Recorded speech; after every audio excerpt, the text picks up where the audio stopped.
Rough sleepers left out in the cold while Channel migrants are housed in nearby hotels. Good morning. It's 6 o'clock on Wednesday, the 23rd of November. This is Breakfast on GB News with Isabel, Webster and Martin Dormey. Here's what's leading the news today.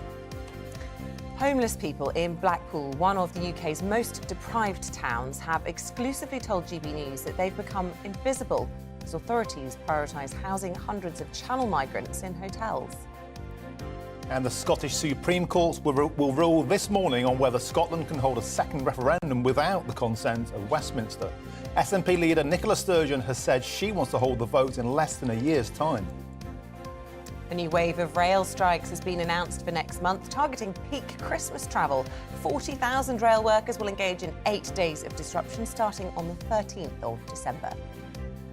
And the King has used a speech to recognise the strong friendship between Queen Elizabeth and Nelson Mandela as he hosts a state visit from South African President Cyril Ramaphosa. Do get in touch on all of the topics that we touch on this morning. We're actually going to be talking about naturism as well. It's on the increase here in the UK. Apparently it's becoming more popular than ever. Are you one of those people? Let us know your views on that, or indeed any of the other topics. gbviews@gbnews.uk. And remember to tell us where you're watching us from. We really want to know that.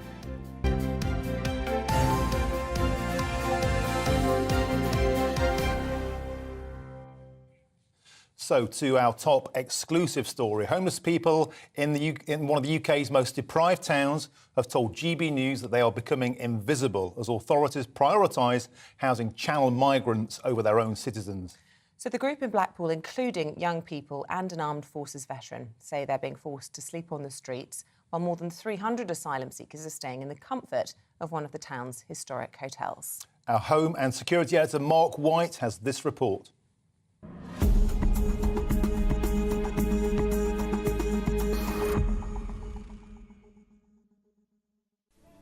It's illumination season in Blackpool, but amidst the bright lights, there's a darker side to this tourist town.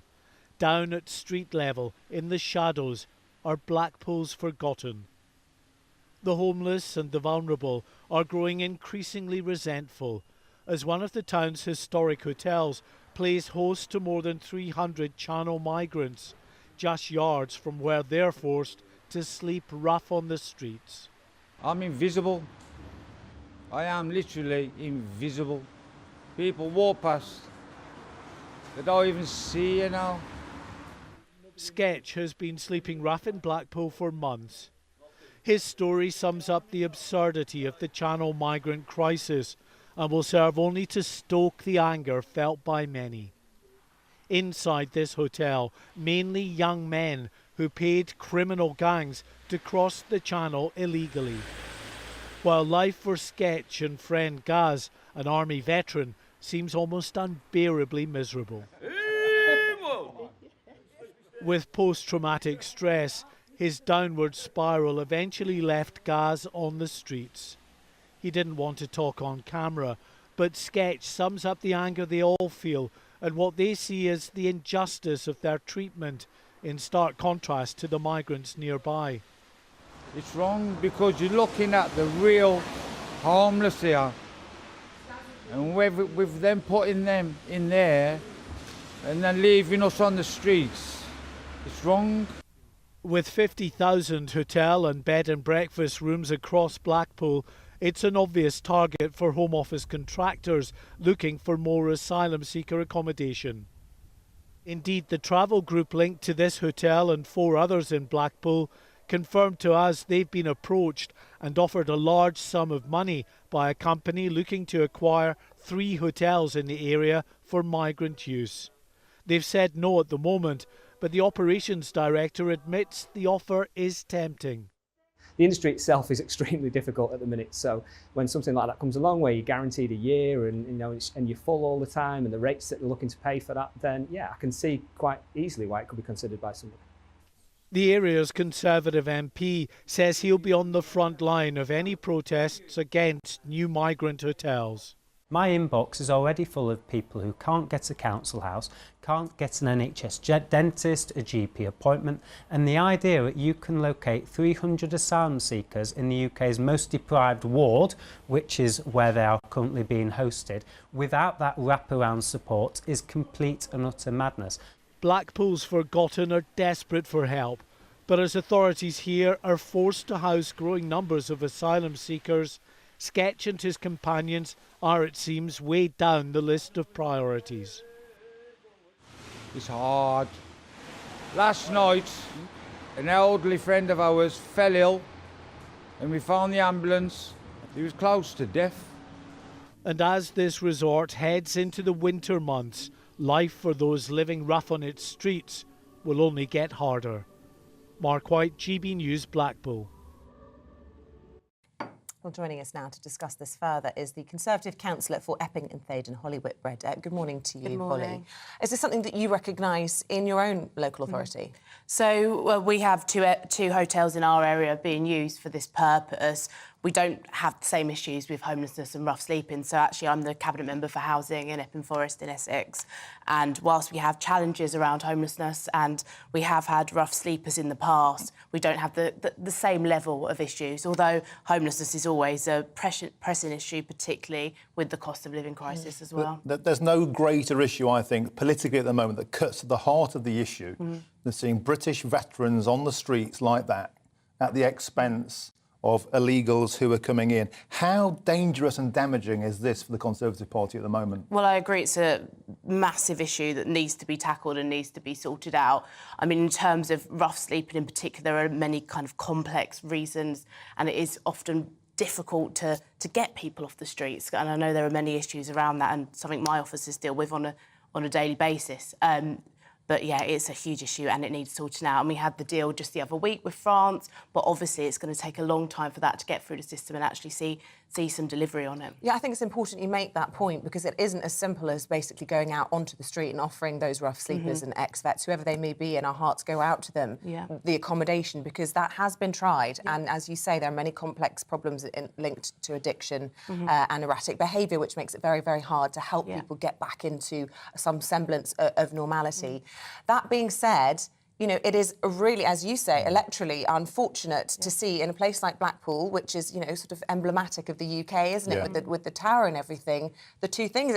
Will this be, do you think, a big sort of fighting ground during the election in 2 years' time? I think it's a really important issue, and I mean, like, seeing it in my own area and the pressure it has on local infrastructure, whether it be GP, school places, it's something that needs to be sorted out. It's not a sustainable situation. To be fair to the government, I think they've acknowledged that, but it's been going on for a long time now, and we really need to, I mean, processing needs to be sped up. We saw the closure of Manston, actually, obviously dispersed around the country, but it's something that the government has to tackle. Now, it's worth pointing out that Blackpool is a Labour majority council, so not just having a go at the Conservatives, but there is an issue.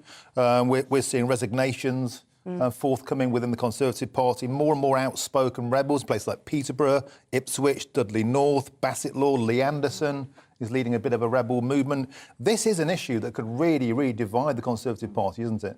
I think where this issue is affecting communities and constituencies, MPs are rightly going to speak out and represent their constituents. So as I mentioned, there's various kind of infrastructural pressures on local areas, and it's right that MPs kind of stick up for their local area. And do you feel as though the government's got a grip of the problem of channel crossings? Suella Braverman, the Home Secretary, is going to be facing a select committee today and be questioned about her latest decisions. And as we know, more money to be given to the French. For the first time, there'll be British Border Force personnel on French sovereign territory trying to help tackle the problem and increase of those beach patrols. Do you feel hopeful that this, as we see record numbers, 40,000 this year, that this is going to be sorted underneath Rishi Sunak and Suella Braverman? Well, I think it's a start, but I think there's a lot more to do. And actually, we have seen some progress in terms of stopping those kind of illegal crossings. And there is data to show that. Although, obviously, we want to see that here in the UK, less hotels being used, quicker processing. So it's a start, but I think the government recognise that it's going to be a real challenge and there's a lot to do around it. And actually, there's no easy answer. I think tackling those illegal gangs overseas is really important, but we need to see the results here in the UK. I just think it really feels, especially with GB News viewers, I mean, they always really light up the airways when we talk about this. It really gets them going. It rankles, this idea of seeing veterans on the street like that. It's heartbreaking, really, to see where we are. And kudos to you for coming on to have the guts to face the music, because this is a really difficult situation, but there isn't an end in sight, is there? I mean, we have open borders, ostensibly. Well, I welcome the government's action last week, and as I said, the government recognised the challenges around this. There's a whole kind of diplomatic side to this, and working with the French to really tackle those illegal crossings at the source. That is really important. But also in terms of our processing in the UK, clearly this needs to be sped up. Obviously, it's challenging because you've got people destroying their identity. So there's no easy answers, but I welcome the government's proactive action on this. And I mean, Suella Braverman is talking the right talk. Hopefully we see some delivery as well. I suppose also one of the big challenges that the government have to do is to differentiate those people who are genuinely seeking asylum, those people who are coming to our country. And we have a proud history of offering refuge to people who are fleeing war and persecution, you know, right through from the 50s, the Hungarians and the Czechs fleeing Soviet oppression, the Ugandans and the Asians in the 70s. But then those who are coming here as economic migrants, as we know, the Albanians making 60% of the illegal crossings during the summer. And it's a challenge to separate those two. And therefore, people who will be voting the election conflate the two and see all of these people filling the hotels as people are coming on the scrounge and using our resources. But many of them, some of them, legitimately need our support, and rightly so. Yeah, I mean, the government have various schemes, the Ukrainian scheme and the Afghan scheme, legal routes for refugees to come in, rightly so, and get the support that they need and the refuge they need. I think what is really important is to stop these dangerous illegal crossings, because actually refugees using this illegal route are, putting their own lives at danger as well. Yeah. Now, finally, yesterday, Keir Starmer, an unlikely tough talker, on clamping down on immigration, so much so that Nigel Farage said he agreed with every word he said. Now, do you think that the situation would be any better under Keir Starmer, or do you think it would get worse?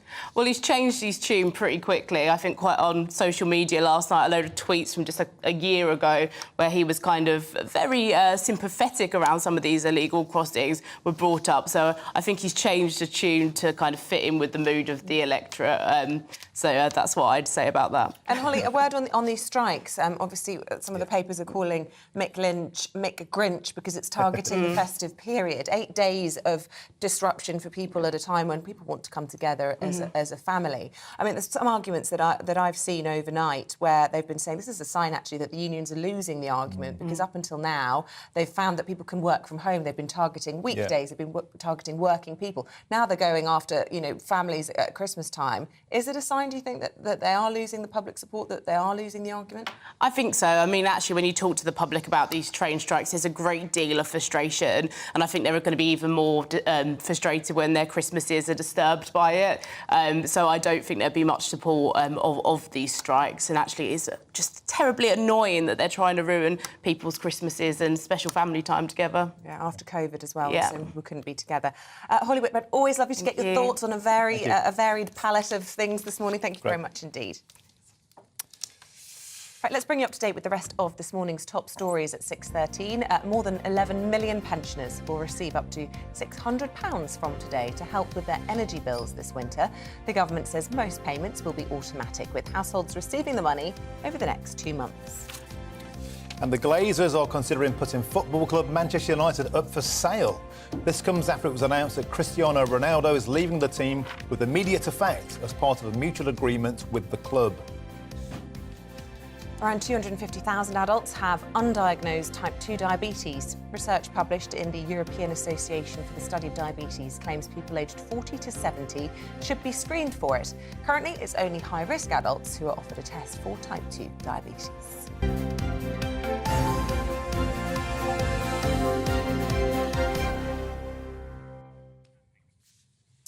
And later this morning, the UK Supreme Court will hand down its ruling on whether Holyrood has the power to hold a second Scottish independence referendum without the approval of the UK government. The case was referred to the UK's highest court in an attempt to break the constitutional logjam, with Scottish First Minister Nicola Sturgeon hoping to hold the second referendum in October next year. The judgment is expected to be handed down at 9:45 a.m. this morning. We've been in Edinburgh asking people what they'd like to see happen. Well, each for their own. If they really want that referendum, then let them have that referendum. So divisive the first time round, and I hated having to vote about Brexit because it was such a stupid question. So I think if there should be another referendum now, and then once that's passed, then it should be put to bed. I think because based on what happened from the first one, a lot's changed, and I think a lot of people's minds about how things have gone have changed with that. So I think we should deserve a second chance at least. I would like independence, but I don't trust the current government or the Tories to actually handle any kind of separation sensibly or rationally, or I'm a pragmatist. Well, here to talk to us about what we can expect is political consultant Katie Frank. Good morning to you, Katie. Could there be an explosive decision today, do you think, from the Supreme Court? Well, either way, whatever the Supreme Court rules, and if it rules at all, which is also in play here, it's going to upset either side of the debate on this issue in particular. So fireworks, whatever happens today? Absolutely, absolutely. Expect fireworks. There are marches being held all over Scotland. That's classic nationalism. They have this way of doing these marches. This is common, what you see every time the referendum is debated or it becomes a thorny issue. And you're having them everywhere from Glasgow to Orkney, for instance. What would independence look like for Scotland? Because as a former MEP, one of the things that was constantly dangled was a right to rejoin the European Union, but Scotland can't meet the economic criteria, can it? Well, that's certainly a question. Having worked in Brussels myself and seen the other political things and issues throughout Europe, for instance, while some may be supportive of Scotland joining the EU, other countries such as Spain would be concerned that would then reignite the movements and give them further powers in order to have their own secessionist movement, win independence, and then rejoin the EU. Then you've also got the issue of would they have to join the euro? Scotland has said that it would want to keep its own currency in the form of a Scottish pound. Although apparently they also want to keep the British pound during that transfer process, which could be very messy. So they would still have their interest rates set by, the UK central bank, etc. So there's a lot there, and also then you're talking about, how do they deal with the liabilities? The debts are shared across the United Kingdom that the government has. We don't have balanced books, neither do most governments throughout the world. So it would be about showing those liabilities, although I think Nicola Sturgeon referred to it as a solidarity payment, which is quite interesting. In terms of the legal argument, this was heard over 2 days in October, and the Scottish Government are arguing that this referendum next October would be a sort of advisory referendum, that this would just be essentially an opinion poll. But Westminster's suspicious. They say, actually, we know that this isn't an opinion poll, and in fact, the opinion polls actually still show the dial hasn't moved that much on the issue of independence, around 50-50 on this, so it'd certainly be a very close-run thing. But Westminster confident today that they will get the judgment they want. Are they right to be confident? Yes, they are. Even just how you would actually go about operating a referendum, you need something called a Section 30 order. The Section 30 order basically temporarily lends powers from Westminster to Scotland in order to hold a referendum. So it's very clear that this is what we call a reserved matter, so a matter that is there for Westminster to decide upon, not Scotland. Whether you think rightly or wrongly about that, that's not what we're arguing about here. It's about a matter of and principle of the UK's constitutional law. And in terms of how an independent Scotland would look economically, last time around, the huge emphasis was on, of course, Brent crude, North Sea oil. Now we're in very different times with net zero dominating the agenda. How could Scotland support itself economically? Well, as someone who used to live in Aberdeen, I've seen the benefits of the oil and gas industry in the North Sea. However, like many governments, whether they're, central governments or devolved administrations, they're moving towards this net zero target. Well, they were before the Ukraine war. war. Exactly. The issue with the North Sea is that although there's still a lot of oil and gas there, it's about, one, the cost of getting it out of the ground. That's fine when you've got oil prices this high, but that's not usually the case. It's a very mature basin, so getting all of that is quite difficult. And there are certain tax exemptions for the oil and gas industry to go about exploring for new oil fields, etc. But the SNP are backed up by the Green Party in Scotland, and the Green Party are very anti-oil and gas. They claim to be an independence party, but the vast majority of people that vote for the Green Party are not doing so out of independence, unlike those who vote for the SNP. So it's unusual that they're going to tax the oil and gas industries to the hilt. And we also then come into a question of who owns the North Sea, etc. anyway. The companies are American who drill, aren't they? They're not Scottish. Well, you have a lot of different companies. You have even a lot of Norwegian companies, because we're not that far from Norway's oil and gas operations. You have so many different companies, whether it's BP, Shell, etc., operating there. So would the Scottish government do anything to encourage any more development in the North Sea? It's unlikely, and the oil and gas industry are rightly concerned. They were rightly concerned when the Greens backed up the SNP, and they should be concerned about that in an independent Scotland. Yeah. Well, look, that judgment expected at 9:45 today, and as you say, it is possible that the judge may decide not to give any judgment at all and to offer an opinion. But whatever the decision today, as you say, fireworks, it's going to be big discussions and a very emotive topic. Really great to get your thoughts this morning. Thank you very much. Katie Frank, political consultant. Absolutely fascinating stuff, one to watch. OK, well, after the break, as drivers face record pump prices due to a proposed fuel duty rise, we'll ask, is there a war on cars? But first, the weather. Hello, a very good morning to you. I'm Aidan McGivern from the Met Office. A cold start out there for many of us, some fog patches as well, but further wet and windy weather is already making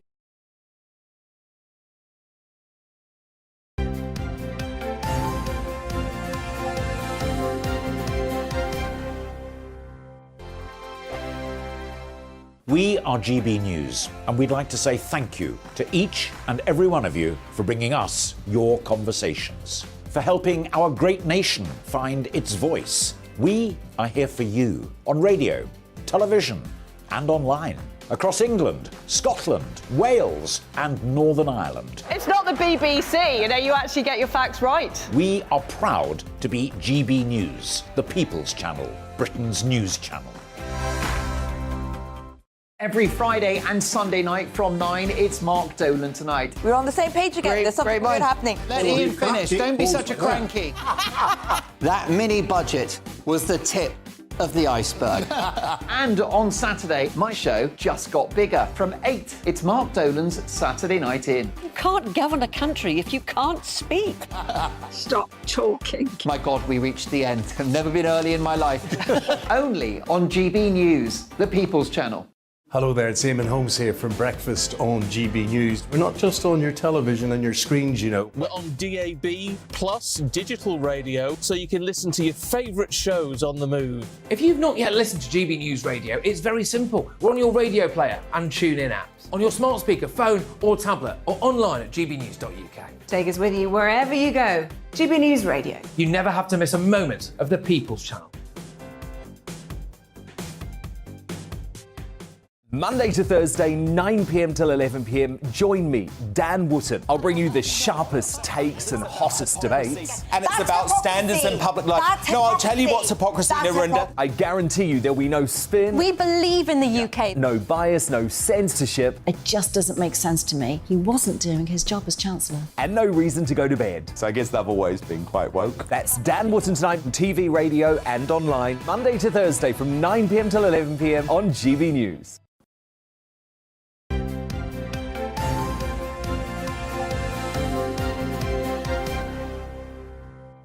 Welcome back at 6:23. Still to come on the programme this morning at 6:45, we'll be speaking to the Work and Pension Secretary, Mel Stride, as a possible Tory rebellion is brewing over house building targets. Really interesting, that topic. It is, yeah.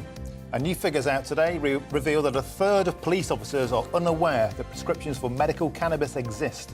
At 7:45, we'll speak to a cannabis user who is taking action against the police for questioning his prescription. And as always, we love to hear from you throughout the programme. Lots of you have got in touch already about our exclusive Mark White report that we're leading on this morning.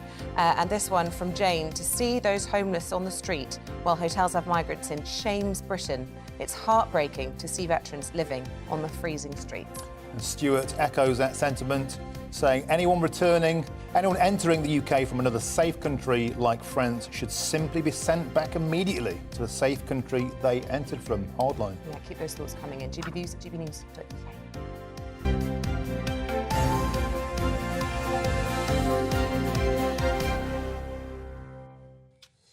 Now, drivers of diesel vehicles, and that includes me, are facing record pump prices with the proposed fuel duty rise on the horizon. Well, a proposed 23% rise, which equates to an average 12 pence per litre, could mean it'll cost £111 to fill a family car.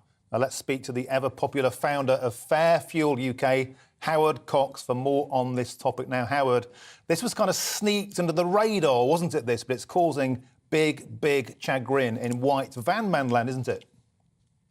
Absolutely right, and good morning. Yes, I wrote an article today in The Sun saying exactly that.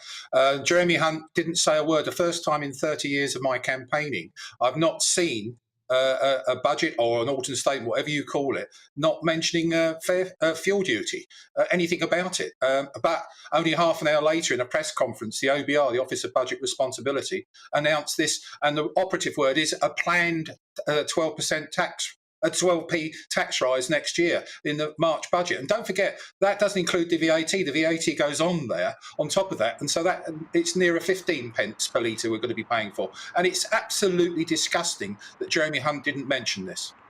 It's interesting. So, I mean, it's not been confirmed by the Chancellor, but it certainly has created this uncertainty, as you say, with the suggestion from the OBR that it is coming. What will the impact be then of a 12p rise, a 23% rise, as you described, plus VAT on diesel drivers? Often these are van drivers, people who have to drive for their jobs.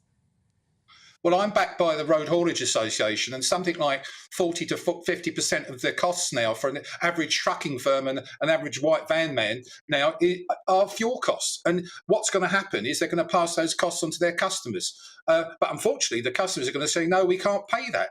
And we're going to see some businesses, some logistics businesses and some distribution businesses going to go to the wall. And we're particularly sole traders like electricians and plumbers and decorators who are already being hit by things like congestion charges and ultra-low emission zones and all those sorts of things. And you mentioned in your introduction about, is there a war on motorists? Yes, there is. It's ridiculous. There are 37 million UK drivers in this country. They don't have any consumer price protection. They're subject to highest fuel duty in the world, highest taxation in the world, and also opportunistic profiteering in the fuel supply chain. Yeah, and Howard, some of the figures you mentioned in your Sun piece today is £8 more for a tank in a car, 15 quid for a van and 60 quid for a truck. Is the motorist just a cash cow that's just going to be bled dry forever, Howard? Yes, it is, and it's a very short-term thinking policy. I think every common-sense person, everyone on this planet, would recognise that if you cut fuel duty significantly, what you're going to see is inflation coming down and a lessening of the cost of living crisis. And I'll give you some more figures. Germany is 20p cheaper, France is 25p cheaper for diesel, and Spain 30 pence cheaper for diesel. Why is it always the UK the highest and hitting motorists the hardest? And you're quite right, that we're just treated as cash cows and we're damaging the economy. Howard Cox, it's really interesting you mentioned Spain. I was in Mallorca over half term and we went to fill up our hire car before we returned it at the airport. And on our receipt, it showed that for Spanish nationals, for every litre of fuel bought, the government was subsidising it by 20 cents. Now, this was to try and help with the cost of living crisis as an impact from Ukraine. But in stark contrast to the way that fuel users are being treated here in the UK. And as you say, they already have significantly lower prices for that diesel in Spain. So always interesting to see those sorts of comparisons. Absolutely right. I mean, this is our government is myopic. They're honestly economically illiterate when it comes to the impact of the cost of actually distribution and logistics. And for drivers themselves, you know, we're looking at people that can't afford even to get to hospitals at the moment, and they're actually making their hospital appointments for chemotherapy and radiotherapy every 2 or 3 weeks rather than every week. It is suffering everywhere. People aren't going to cinemas or theatres or the high street now, so the whole economy is suffering because of the high cost of fuel. OK, Howard, so Fair Fuel UK users that you spoke to, 93% of them are van and truck drivers, so they were utterly disgusted with this. Is there a political movement moving on here? And Howard, I've heard that you might be interested in dabbling in politics. Is that true? Yes, thank you, Martin, and thank you for your message. I didn't deliberately avoid it. It's just that I don't know what to do, really. I've been asked by 3 parties to stand as an MP. Get involved, one mate. of them being... Sorry? Get involved. I lost you. Oh, no, he just wants you to get involved. But which 3 parties? Come on, name and shame. No. Well, one of them's a biggie, and I'm a One Nation Tory, so that doesn't give much away about that. But the other 2 are relatively new parties, and I don't know. I'm 68 years of age now, and from fundamentally, my wife is not happy with what I do at the moment, spending 70 hours a week on fighting for drivers. But I must admit, I'm getting so angry about this, and we want to get some sanity into Parliament, and it's about time someone listened, and maybe I can actually help in that process. Well, Howard, I think you're just the sort of voice that we need in politics. More ordinary people, less kind of, career politicians. So well done. Your campaign's been fantastic. Howard Cox, thank you for joining us. Imagine it's not the Green Party. Yes. The Green Party do argue that diesel is really damaging for the environment, and there is, of course, that to consider in all of this as well. We're going to take a break. After that, David Mellor and Baroness Claire Fox are here to take us through your Wednesday. We'll have to think about what day it was then. Yeah. Your Wednesday morning newspapers. See you in a moment.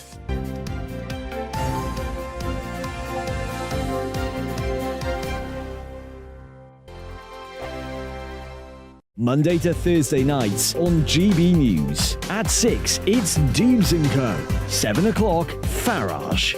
At 8, join Mark Stein. And at 9, Dan Wootton Tonight, followed by Headliners. On TV, radio and online. This is GB News.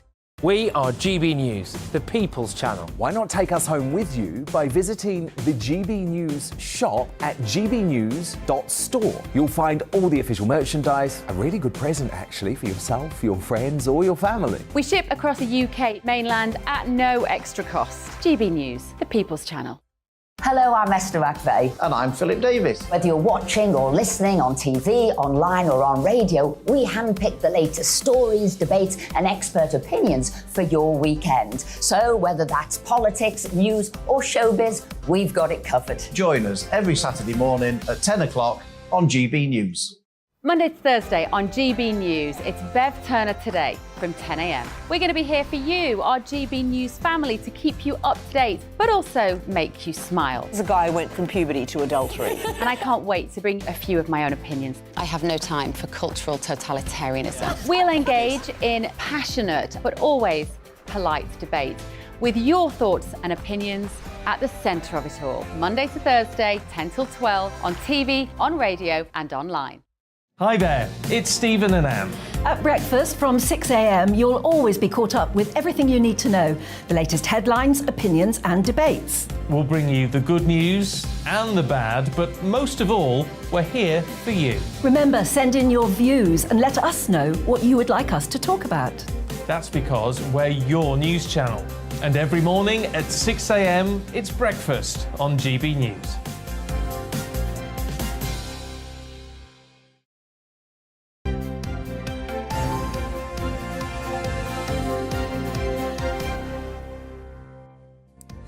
Welcome back. It's 6:33. You're watching and listening to GB News with Isabel, Webster and Martin Dorby. So let's have a look at today's front pages. Let's start with the Express, shall we? It's leading with train strikes. They report unions inflicting misery on commuters over the Christmas period. And the Daily Mail also leads on the strikes and features a picture of the Princess of Wales at the South African President's state visit banquet last night. Looking absolutely stunning in a Jenny Packham dress there. The Telegraph leading on menopausal NHS staff now being told they can work from home and be given lighter duties if they are struggling with symptoms. Feels like a step backwards for equality to me. But anyway, The Guardian's top story says poverty is forcing sick people to keep going to work because they can't afford to heat their homes otherwise. And finally, The Mirror, they're covering Qatar's war on equality, calling them the country that bans love, as they object to problems with the rainbow flag or the word love from entering the stadium.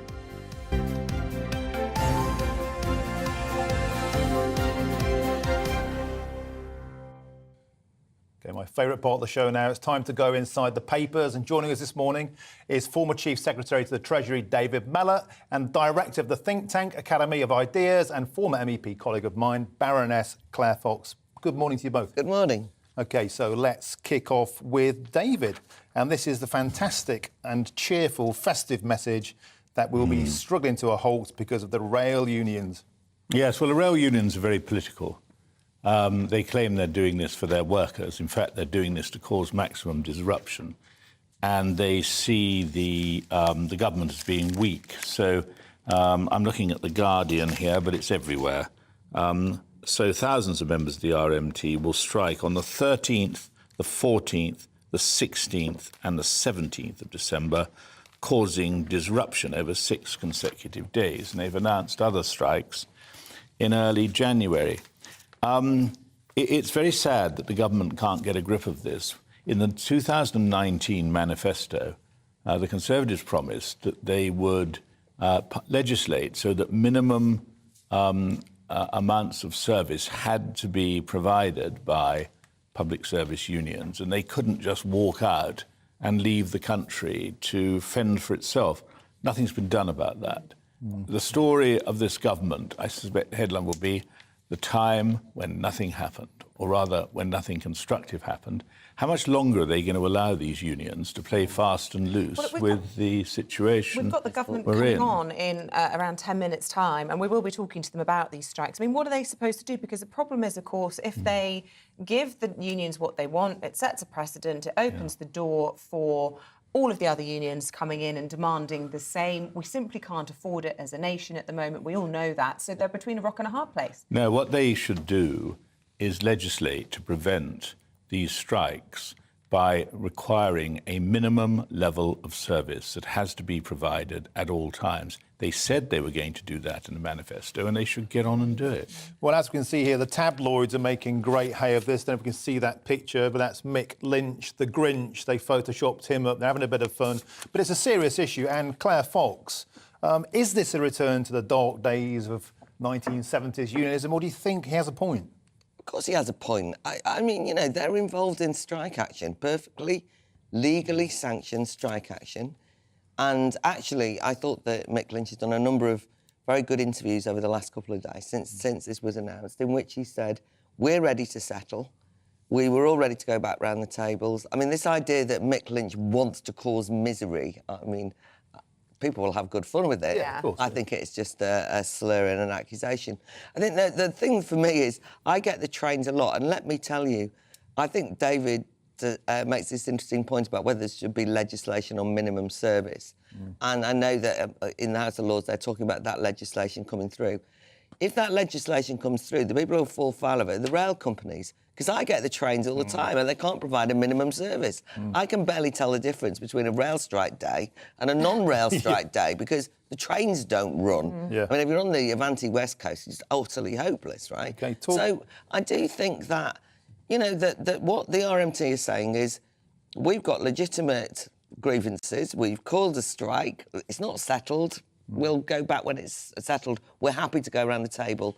They're saying the government are playing mess. So it could be more brinksmanship for Christmas. Anyway, let's move on to that story picked up at the top there. The idea on the Telegraph today, Claire, one of your stories, that menopausal women working in the NHS can work from home.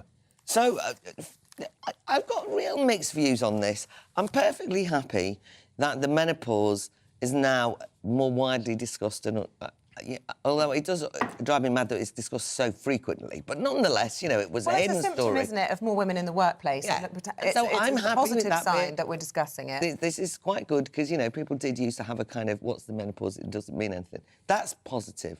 This idea that it should then mean special dispensation at work, which has almost been, it's almost like you can imagine that if you work in the NHS, they're basically saying, what do you mean you're not having time off because you've got menopausal symptoms? It's obviously encouraging people to take time off, and it does seem to me to be treating women as victims. They've coped with the menopause for a long time. They don't need to be given special dispensation. And I am very concerned that the NHS is falling apart. Another story is the terrible story in the front page of The Guardian, which is GPs are noting that a lot of people who are properly sick are saying, I can't go on sick leave, I have to go to work, I have to earn money. So here you have a situation where the NHS, which we can't get sorted out, is giving a blank cheque to workers to say, don't come in if you're feeling a bit menopausal with some of the But symptoms. look, we know the size of the NHS. It is the biggest employer of women in this country. And I think we do women a disservice if we think that, you know, consultant surgeons who are menopausal are going to take the mick and not come in. I think what it's doing is giving women the choice who are able to make a rational decision. I mean, bear in mind, most people who work in these jobs, it's a vocation of sorts. Well, they're this not is going to what be we taking want. the mickey. I wish that this were what we were describing about the NHS. And I'm not suggesting, of course, that every health worker is going to take the mick. I agree with you. I'm actually having a go at the managers here. This is, and also government, which is what's the main problems that they need to sort out in the government. And here we have a government-backed campaign, an NHS England highlighting something where they're basically saying you don't have to go to work. And I'm suggesting that actually we've got a crisis within the NHS, which is too much time off work and working from home. And just to play devil's advocate here, isn't the equality movement all about being treated equally? And doesn't this pander to the idea that women are somehow frail and need more time well, off? That's my concern. My concern. I wonder if it's a step backwards. Well, a little bit. I mean, I think it's the narrative and the story. Well, that's like saying women who take time off to give birth aren't getting equality because they are being treated differently from men. Look, quite frankly, physiologically, there are differences between men and women. And menopause, as we hear, I've never been through it, but a lot of women describe crippling symptoms that make them unable to do their job. And if you're able to protect workers and look after your workforce, and we know that the workforce within the NHS have been worked into the ground during the pandemic and continue to tackle huge backlogs. They work extremely hard for all of us. Is there a lot of harm in protecting the workforce? No, listen, first of all, that's one of the problems. I think it's scaremongering a little bit. The menopause can be unpleasant and give you unpleasant symptoms that, let me assure you, you can work through even if you're having a pretty rough menopause, having been that age.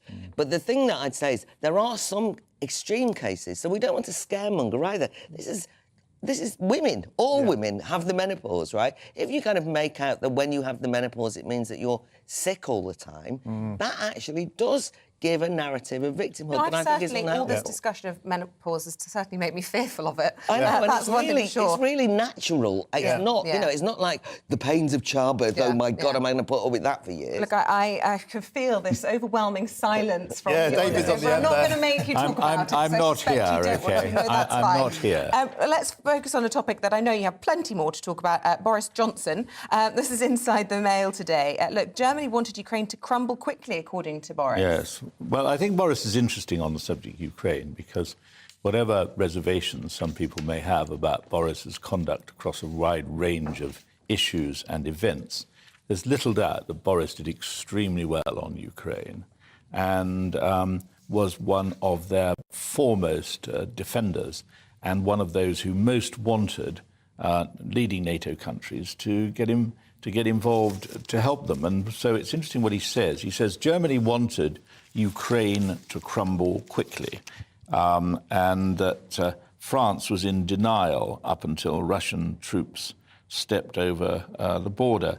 Johnson said, I'm quoting from the Mail, that the German view was at one stage that if it were going to happen, which would be a disaster, it would be better for the whole thing to be over quickly. The Russians should have been just allowed to wander through. I don't think, if that was the German view, I'm not quite sure where they thought the Russians would go next. But, I think this is a great story that you've chosen, David, because I do think that it's important that people understand that there is not unity in Europe and all the different European countries about how you deal with or treat Ukraine. There's actually quite a lot of disputes, and I think that you're right to maybe counter some of our cynicism about Boris Johnson in relation to Ukraine, because a lot of people said, oh, he's only interested in Ukraine because he's getting photo shots. I think he's actually genuinely become committed to Ukrainian self-determination, and he'll stick with it. And I, for one, admire that. And I think that the German and the French views have been lacking, to say the least. Well, you feel that Macron likes to go and be seen with Putin. Hello, Mum, look, I'm with Putin. See, I'm an important man. And then you get the Germans. You know, the Germans always remind me in their foreign policy of a bad golfer. They're either swinging into the clubhouse lake and that's when they start invading people, or they're not even able to hit the ball down the fairway, and that's when they're pathetic like this. I mean, I think for a country of Germany's stature, first of all, to have put themselves totally into the hands of the Russians through the supply of gas, and then to be unable to take a strong view with Putin. Look, this business with Putin, it didn't suddenly happen that he invaded Ukraine. Putin's behaviour has been well known for ages. It's just that the Germans chose to use their influence in Europe to prevent anything effective being done until it had to be done. Thank you, Dave. Next time, I'd encourage you to speak your mind with a bit more frankness, if I could. I always thought that was why I was here. But exactly. Perhaps you've changed all of that. No. I was joshing, sir. Keep it coming. OK, Claire.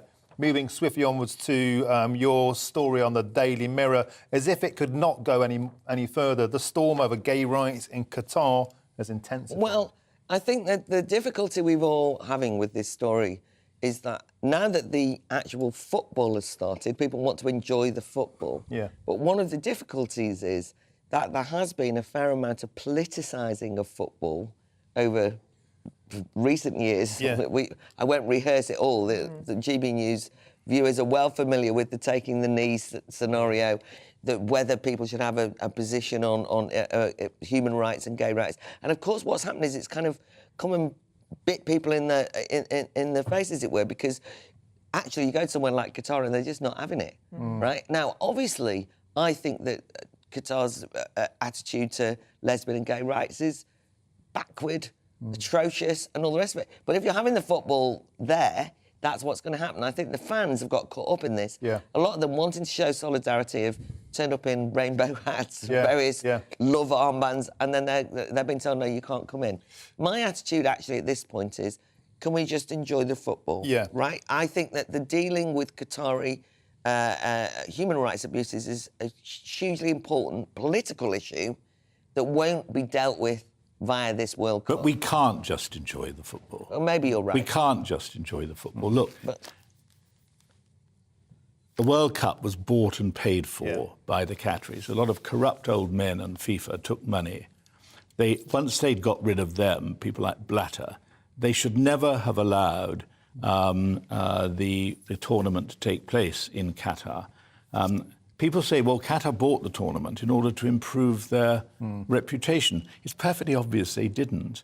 They bought the World Cup because they could, but they have no wish to ingratiate themselves with the rest of the world. Look at the disruption it's caused in the middle of the football season, which they've had this tournament in temperatures that even in their supposed winter, and I've been to Qatar more than 20-odd times, I know Qatar very well, it's a perfectly nice place, but it's not a place where you would hold a major sporting event. I agree with that, but there is sport here. Yeah, go on. The point you brought up there was excellent about this was meant to improve their reputation. I think it's done the precise opposite. Yeah. I think they spent 200 billion quid on attempting to whitewash their nation. Yeah. And instead, they've been exposed as homophobes, barbaric operators of slave labour. They might well have done, but they've still hosted the World Cup, and there's still an awful lot of people there. But the thing that I was going to say was that I've actually noticed something absolutely fascinating. The defence of this is to say, how dare you, the West, criticise us? And they've basically used the language of identity politics to defend themselves. Yeah, but it wasn't the Qataris. It wasn't the Qataris who did that. It was the head of FIFA who did that. No, that was the in other day. a crazy speech. The head of FIFA did it, and I can't stand FIFA. But I've actually noticed there's been a number of Qatari commentators who said the same thing. Don't come here lecturing us with your Western ways. And the head of FIFA endorsed this idea that it's all Western colonialism, you've got no right to criticise us. In other words, they use the politics of cultural relativism and identity politics that are so popular amongst liberals here, where you're not allowed to criticise people because it might offend their cultural sensitivities. So it's just ironic to see them imitating what's actually a Western problem, not a Qatari problem, which is cultural relativism. And this idea of in order to defend themselves. This idea of Western moral superiority. is being foisted upon the East by the Liberals over here. And this idea that the West is so blood-soaked that it never, and this kind of self-loathing we're familiar with. The point I was making about the football, though, if I can just return to this, is there are football fans. This is the World Cup. I agree it shouldn't have been in Qatar. I know about FIFA's But where do you draw the line with playing Pakistan in the cricket? I mean, every All I'm saying sporting is that event now can it's be... a football. I do want people to be able to enjoy the football without lectures and where they're meant to feel guilty as they're watching the football. Are you avoiding the football? Was it you that said I'm you're not watching going to it, watch yes. a single match? Yeah, Have you been supporting because England? I don't think it should be... Yeah, fair play. Can I just say a word? I don't think it should happen in Qatar. It was quite wrong that after it was clear all the corruption went into this, they nevertheless kept it in Qatar. It's quite wrong it should be in Qatar. And I think while obviously I understand and sympathise with the lesbian and gay outlook on this and where people have hats confiscated. I mean, this is supposed to be the free world. Qatar should try and work out whether it's part of the free world or part of a different world. But the reality is it's very disruptive for football overall. But also there are other things we should be troubled about. For instance, we really should be troubled at the number of workers shipped over from the Indian subcontinent to work in appalling conditions who lost their lives building a lot of stadiums that will never, ever be used again. This is what is ridiculous. And the other thing is that that FIFA... I mean, you have a man like Gianni Infantino, who lost all his hair. I think his hair didn't want to be stuck on the head of such a stupid man. And basically, Infantino, I'd like to say, I thought my joke was always going to be that he sounded like an extra from The Godfather, but he doesn't. He's so ineffectual. And you think, with the #1 sport on the planet, is that the best they can do? And FIFA has totally failed to get a grip of this. It was 12 years since Blatter and others were found to be guilty of corruption, and they still persist in having a tournament where it shouldn't be. And I mean, I tell you what, if I'd paid good money, which I would never been stupid enough to do, to live in some sort of hut at hundreds of pounds a night, I mean, Qatar, look, I know Qatar so well. I first went to Qatar 40-odd years ago. Qatar has no capability with no infrastructure to run a tournament like this. And because the monarchy in Qatar has absolute power, and the son, Sheikh Tamim, is nothing like as clever a man as his father, all they want to do is to make sure that the name of Qatar stinks in the world. And they're making a good fist of that. Great stuff. OK, we've got time for one more story. Claire, let's flip back to you. A little bit of a lighter point. Boy George has been booted out of the jungle. Yeah.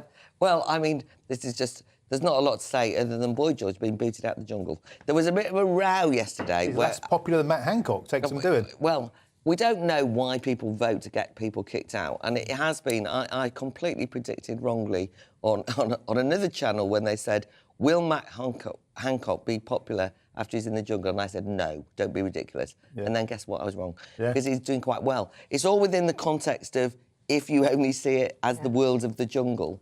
I think that there was a ridiculous storm yesterday where there was actually serious accusations that voters were racist because they were voting out black contestants. You think that is racist that you even thought that way. Do you know what I mean? I mean, it's a ridiculous, silly contest, isn't it?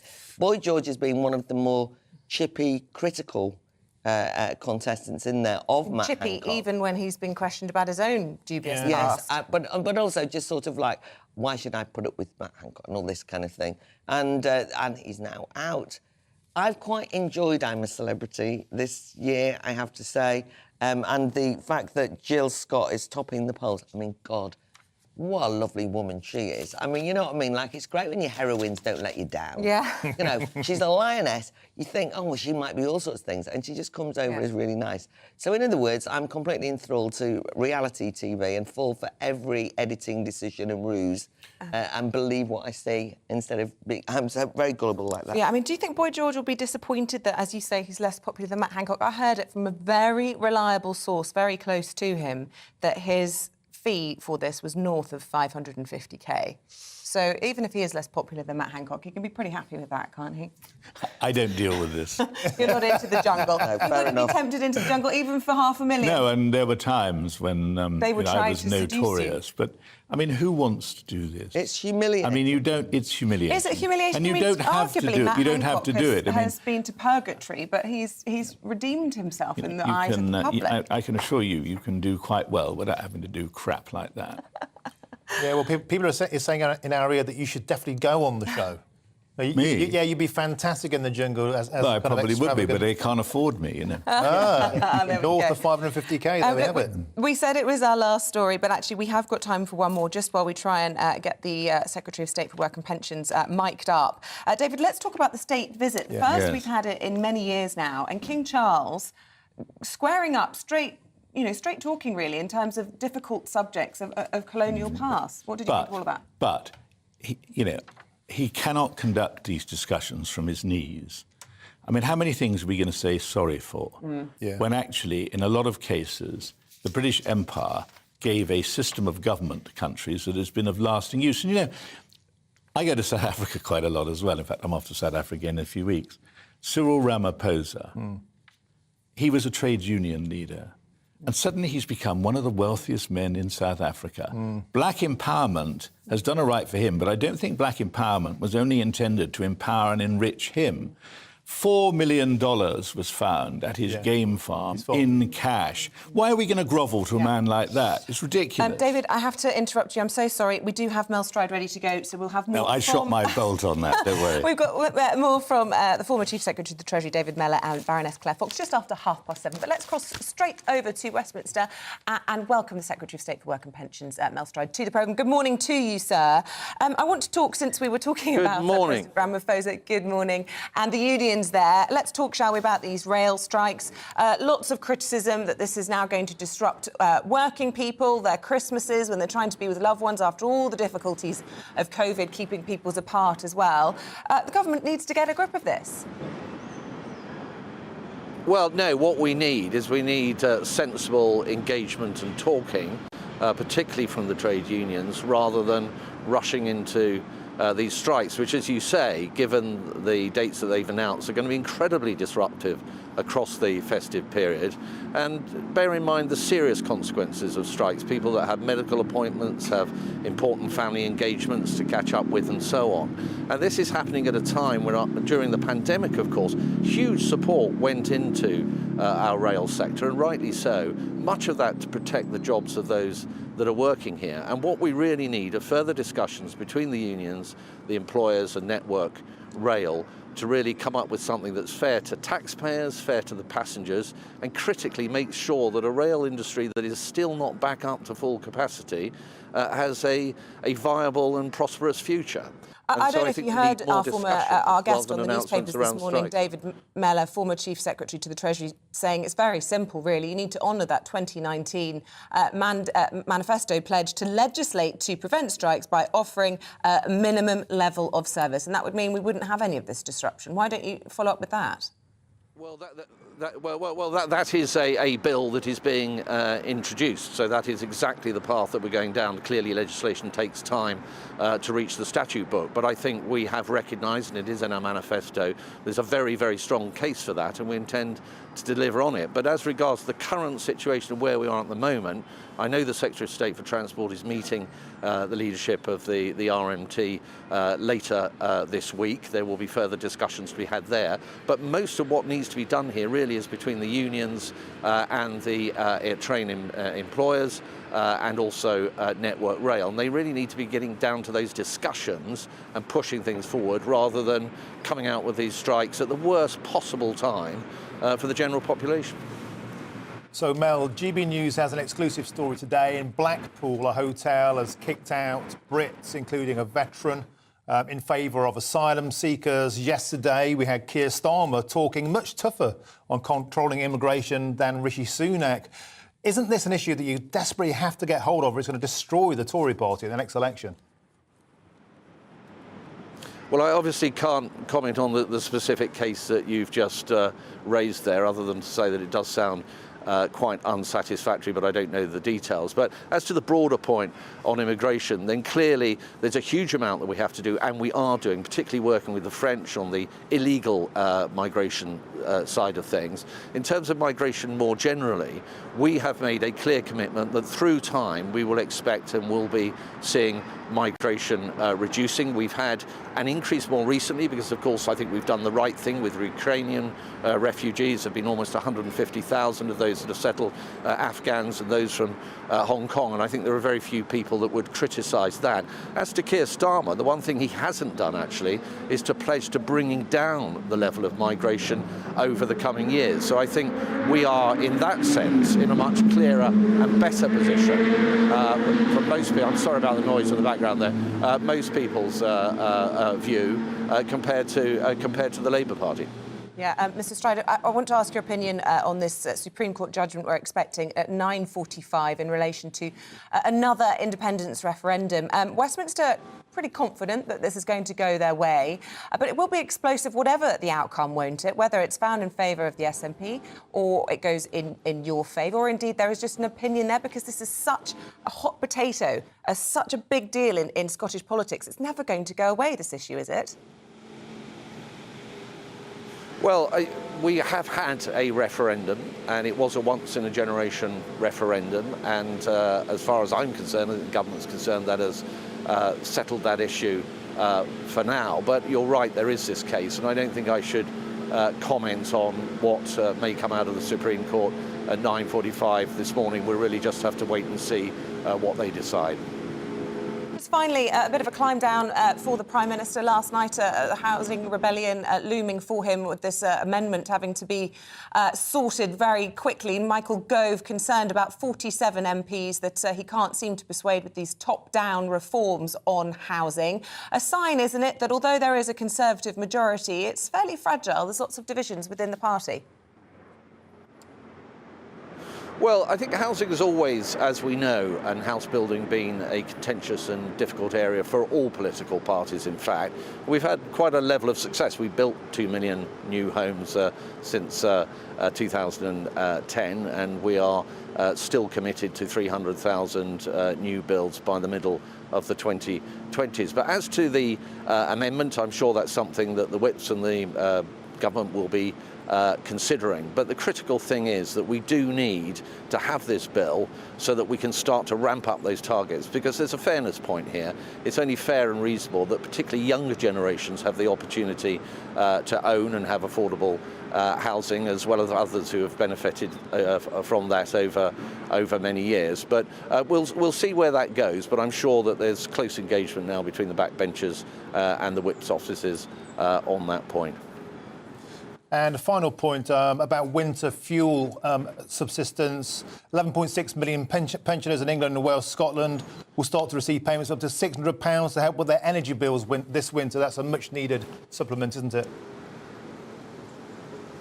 Yes, it is. And if you look at the level of support that the government has put in generally across the piece for the most vulnerable, it is very significant, and particularly for pensioners. Now, we've seen the Chancellor announce the continuation of the triple lock, for example, the uprating of pensions by inflation, so that's over 10%. And as you say, today we start sending out millions of payments to pensioners as a top-up to their winter fuel payments. So that will be payments of up to £600. And this is something that pensioners are not having to apply for. It's something that they receive automatically, and I think will be of huge value to millions of people up and down the country, some of them quite vulnerable.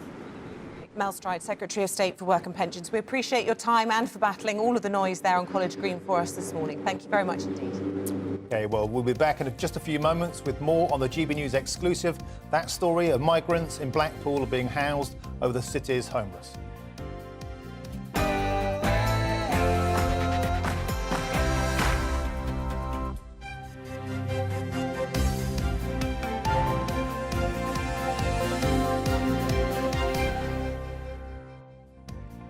Rough sleepers left out in the cold while Channel migrants are housed in nearby hotels.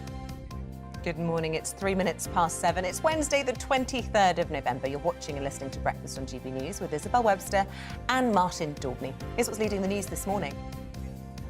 Homeless people in Blackpool, one of the UK's most deprived towns, have exclusively told GB News that they're becoming invisible as authorities prioritise housing hundreds of Channel migrants in hotels instead. The Scottish Supreme Court will rule this morning on whether Scotland can hold a second referendum without the consent of Westminster. The SNP leader Nicola Sturgeon has said she wants to hold the vote in less than a year's time. And a new wave of rail strikes has been announced for next month, targeting peak Christmas travel. 40,000 rail workers will engage in 8 days of disruption starting on the 13th of December. And the King has used a speech to recognise the strong friendship between Queen Elizabeth and Nelson Mandela as he hosts a state visit from South African President Cyril Ramaphosa. As usual, get in touch all the usual ways via Twitter or email gbviews@gbnews.uk. And remember to tell us where you're watching us from so I can give you a shout out.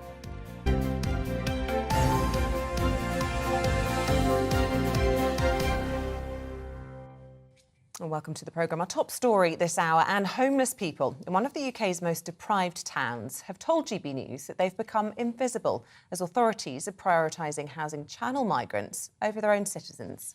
The group in Blackpool, including young people and an armed forces veteran, say they're being forced to sleep on the streets while more than 300 asylum seekers are staying in the comfort of one of the town's most historic hotels. Well, our Home and Security editor Mark White has this report.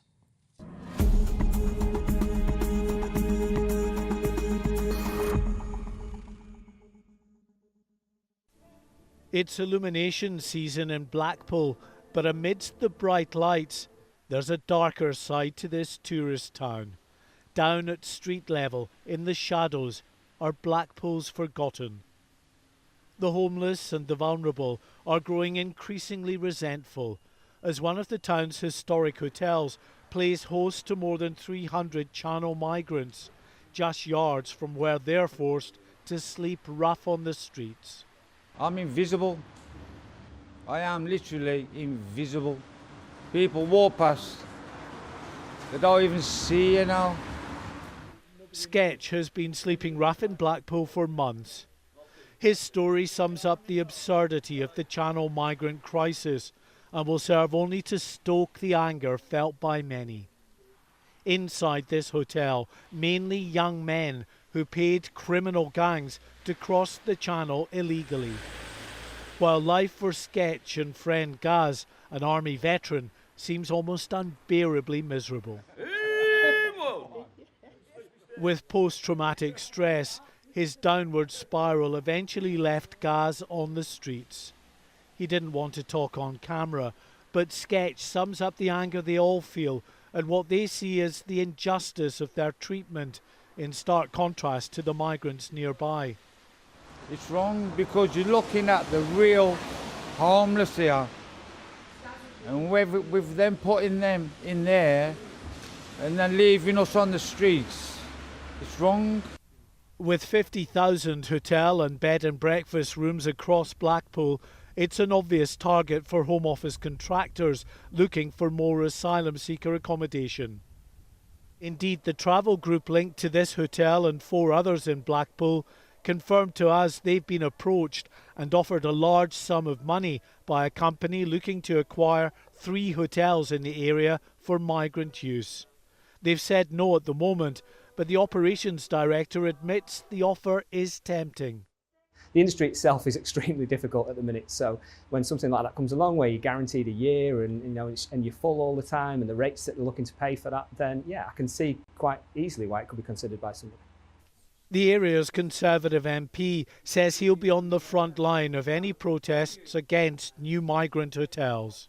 My inbox is already full of people who can't get a council house, can't get an NHS dentist, a GP appointment, and the idea that you can locate 300 asylum seekers in the UK's most deprived ward, which is where they are currently being hosted, without that wraparound support is complete and utter madness.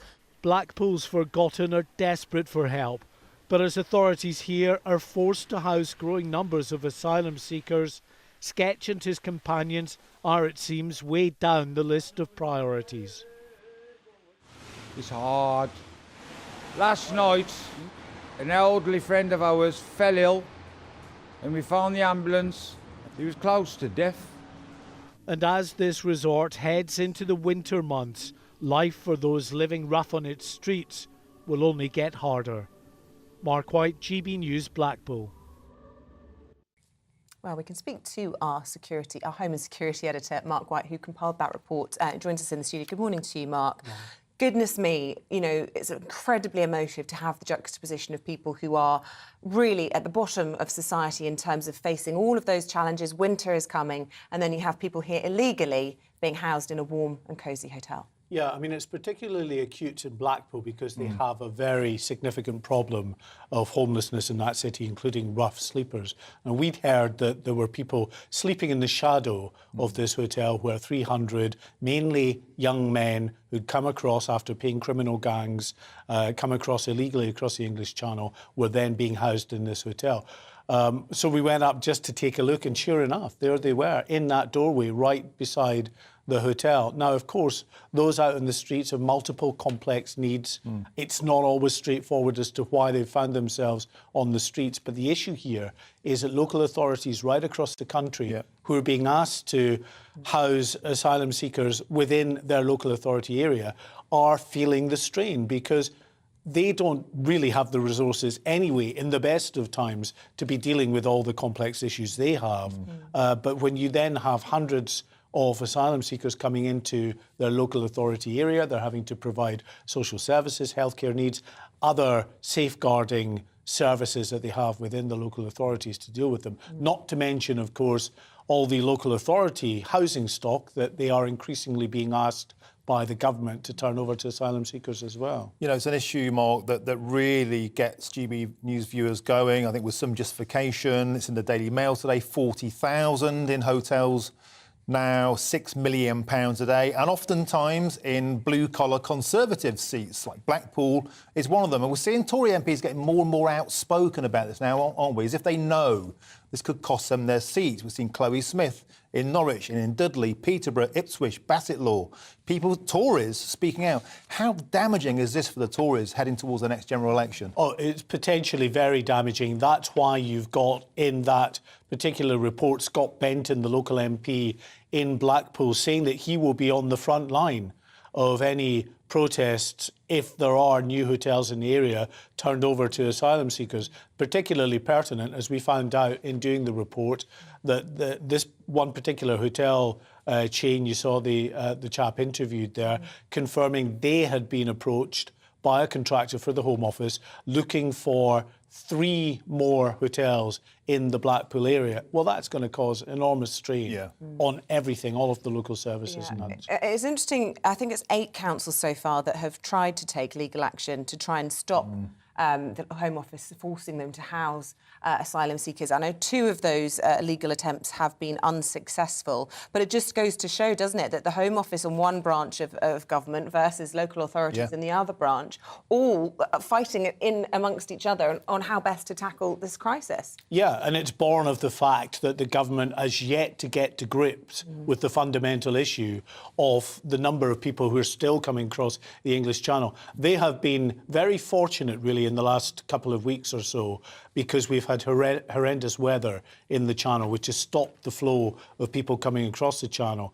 When the weather abates and it's calm enough, there are thousands. Our reporter over in France, who was over there just the other day taking a look, told us there was 6,000 people camped just around the Dunkirk area waiting to come across the Channel. And interestingly, the Home Secretary, Suella Braverman, will be giving evidence to the Home Affairs Select Committee today on the issue, of course, about the asylum seekers, about Manston as well.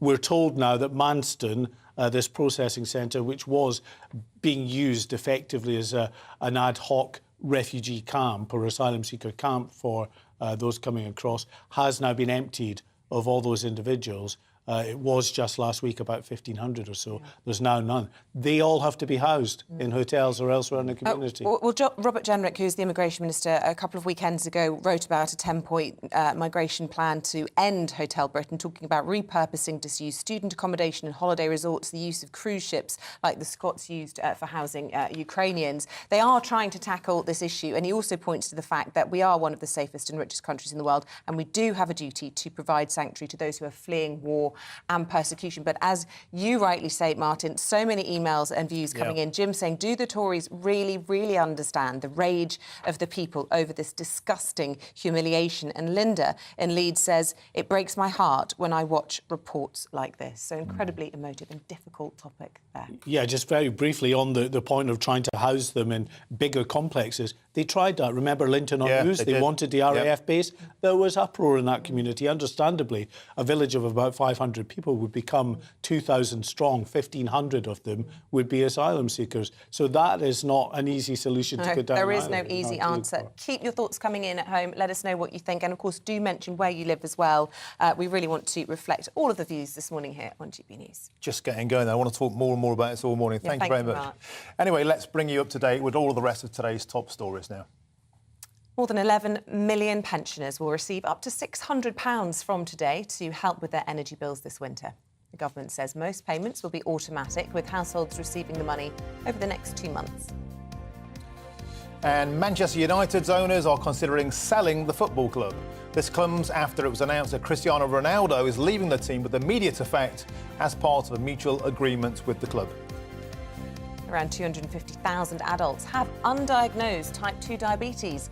Research published in the European Association for the Study of Diabetes claims people aged 40 to 70 should be screened for the condition. Currently, it's only high-risk adults who are offered a test for the type 2 condition.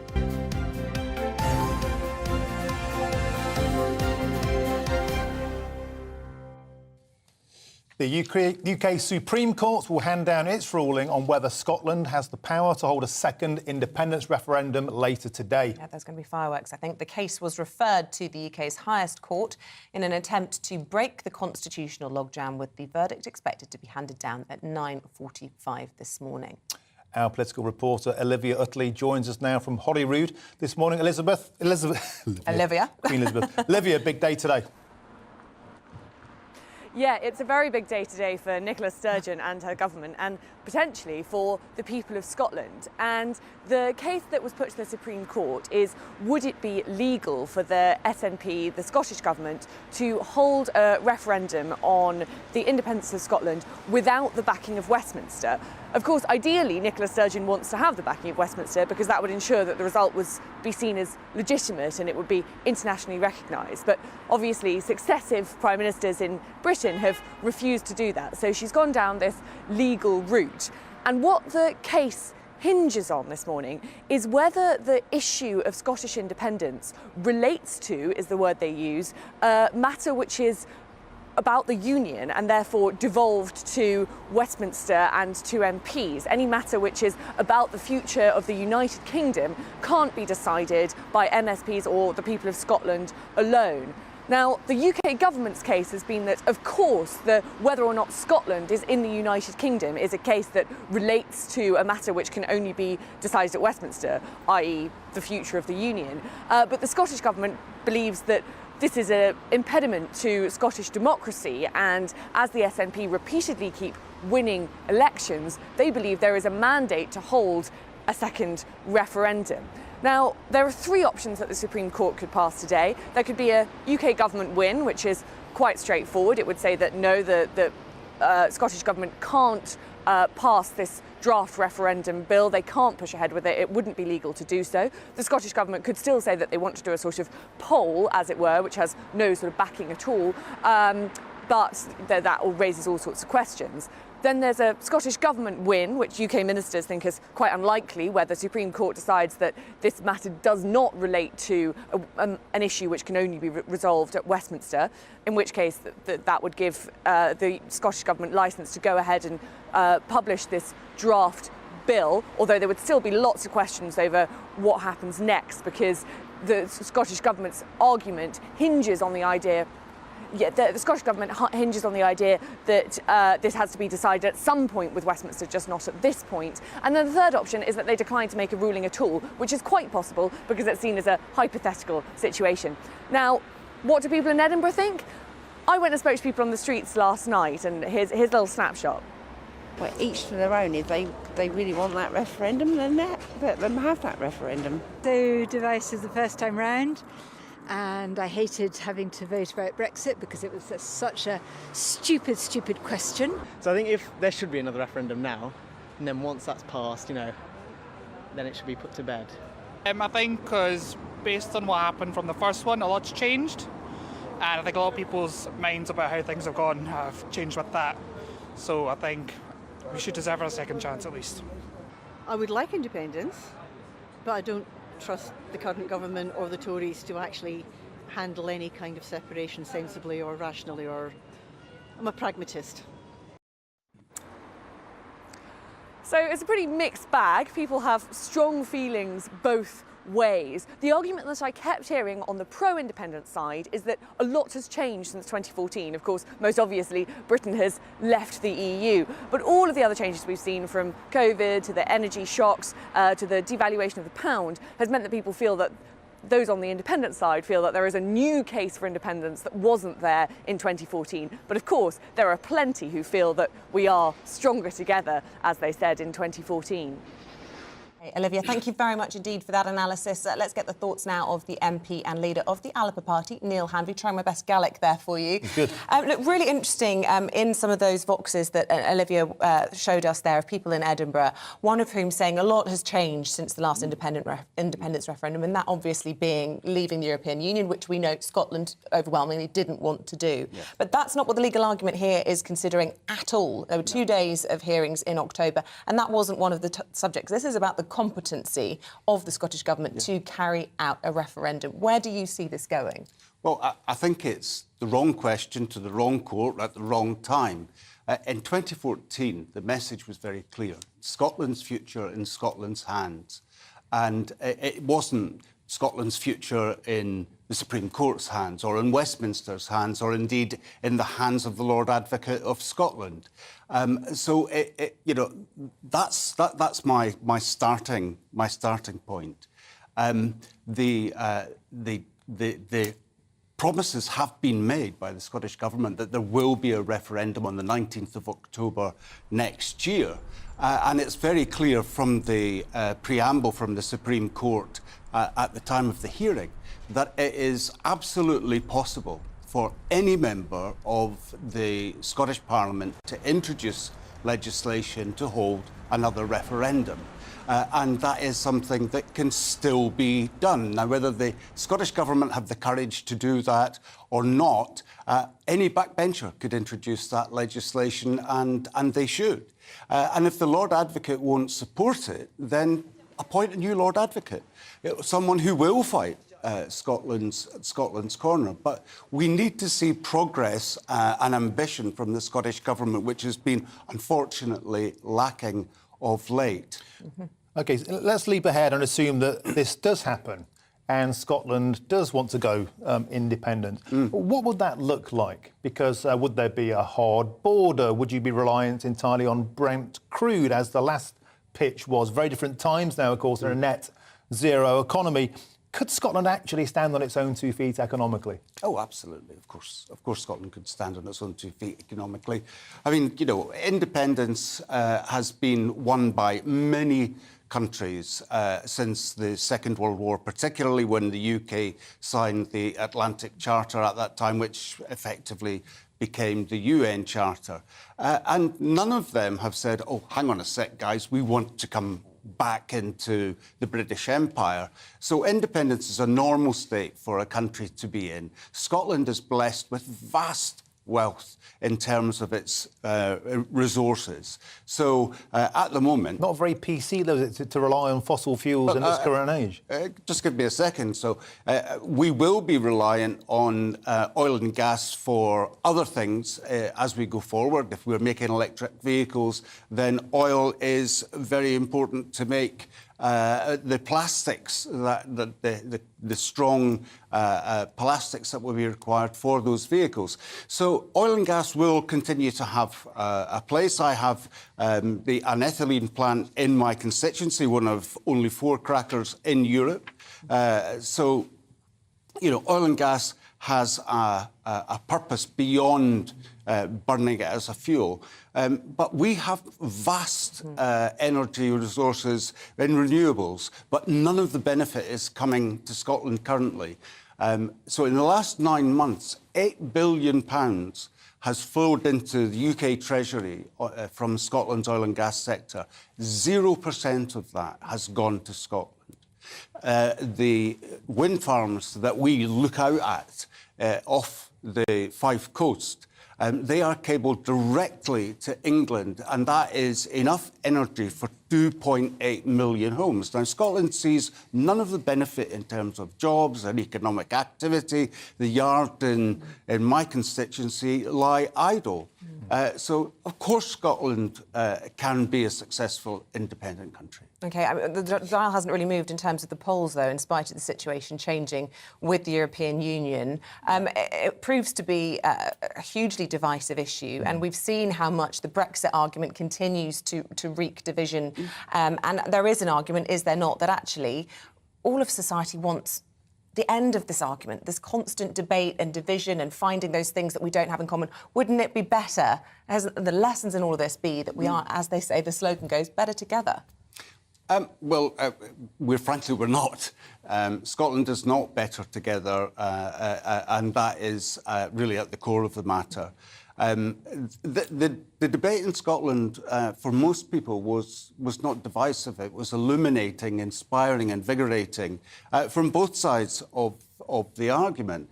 You know, in that last referendum, we took support for independence from 26% up to 51%, and it was only the last gasp promises from David Cameron with the vow, which none of those commitments have been honoured, that rolled the vote back to 45%. So I'm very optimistic that a further campaign would secure the support of enough to get well past 50%. Optimism. We'll see what that result is from the Supreme Court. We'll have it live here on GB News at 9:45. But Neil Hanvey, leader of the Labour Party, thank you very much indeed. Very well. Thank you very much. Got to say, I believe in democracy, and I think let them have a go. And as an Englander, I would like a vote too, because we give you a lot of money, to be fair.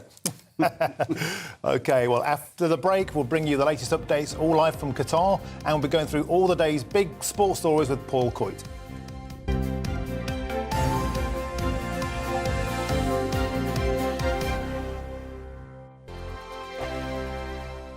We are GB News, the People's Channel. Why not take us home with you by visiting the GB News shop at gbnews.store. You'll find all the official merchandise, a really good present actually for yourself, your friends or your family. We ship across the UK mainland at no extra cost. GB News, the People's Channel.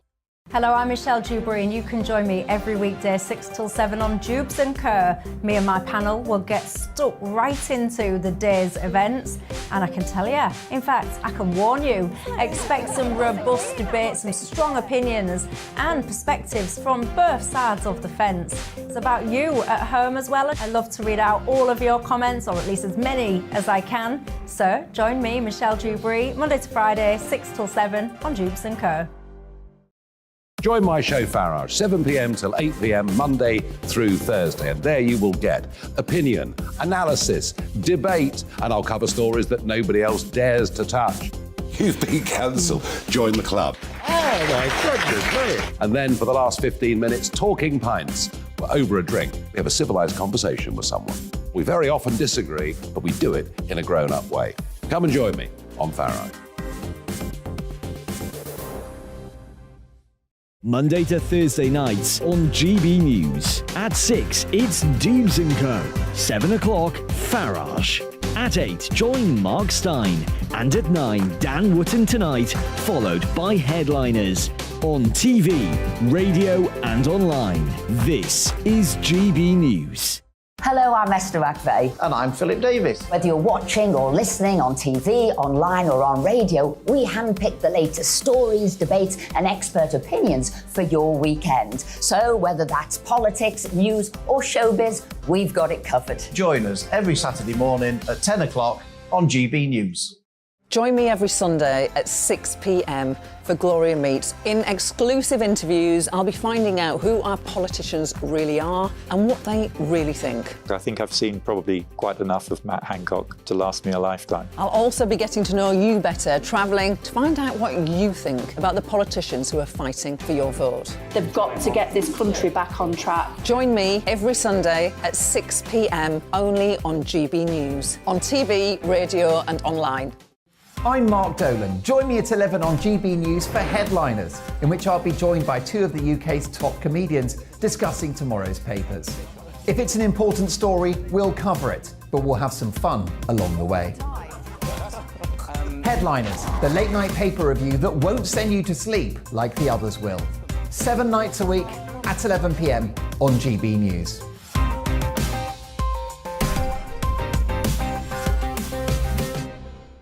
Hi there, it's Stephen and Anne.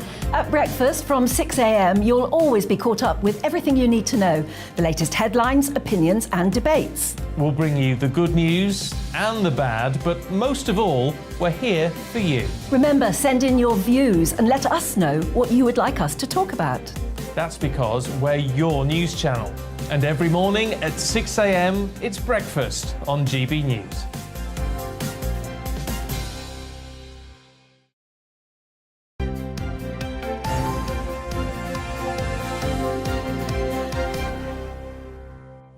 Welcome back. It's 7:29. Still to come on the programme this morning. At around 8:20, we will bring you the latest on King Charles's speech at Buckingham Palace last night as he hosted the South African President Cyril Ramaphosa.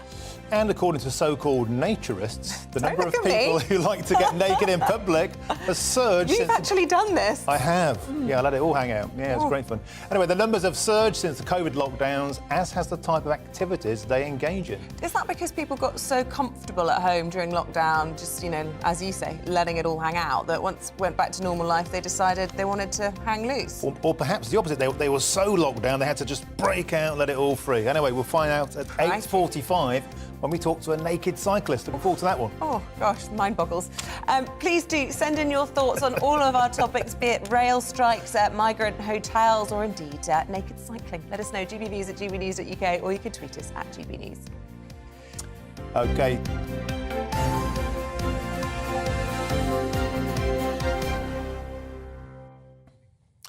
Well, the World Cup in Qatar served up one of the biggest shocks in football history yesterday as Saudi Arabia beat Lionel Messi's Argentina 2-1. Joining us now from Doha for all the latest is our intrepid reporter, Paul Hawkins. Top of the morning, Paul. Yeah, morning, Martin. It's the morning here after the night before. There's still, and by the way, good morning to both you and Isabel, and all our viewers in Saudi Arabia enjoying a public holiday after that incredible historic win over Argentina yesterday. Just to put it into context, Argentina were coming off the back of a 36-match run, unbeaten run that stretches back to 2019. We were sitting down at a cafe yesterday morning, going through today's games, and we were kind of giving our predictions to each other, me and the team. We easily had Argentina down to win. No one expected Saudi Arabia to win. They'd only won 3 games in the whole history of the World Cup before that. So for them to pull that off was absolutely incredible. And they weren't even fluky goals. They were decent goals as well.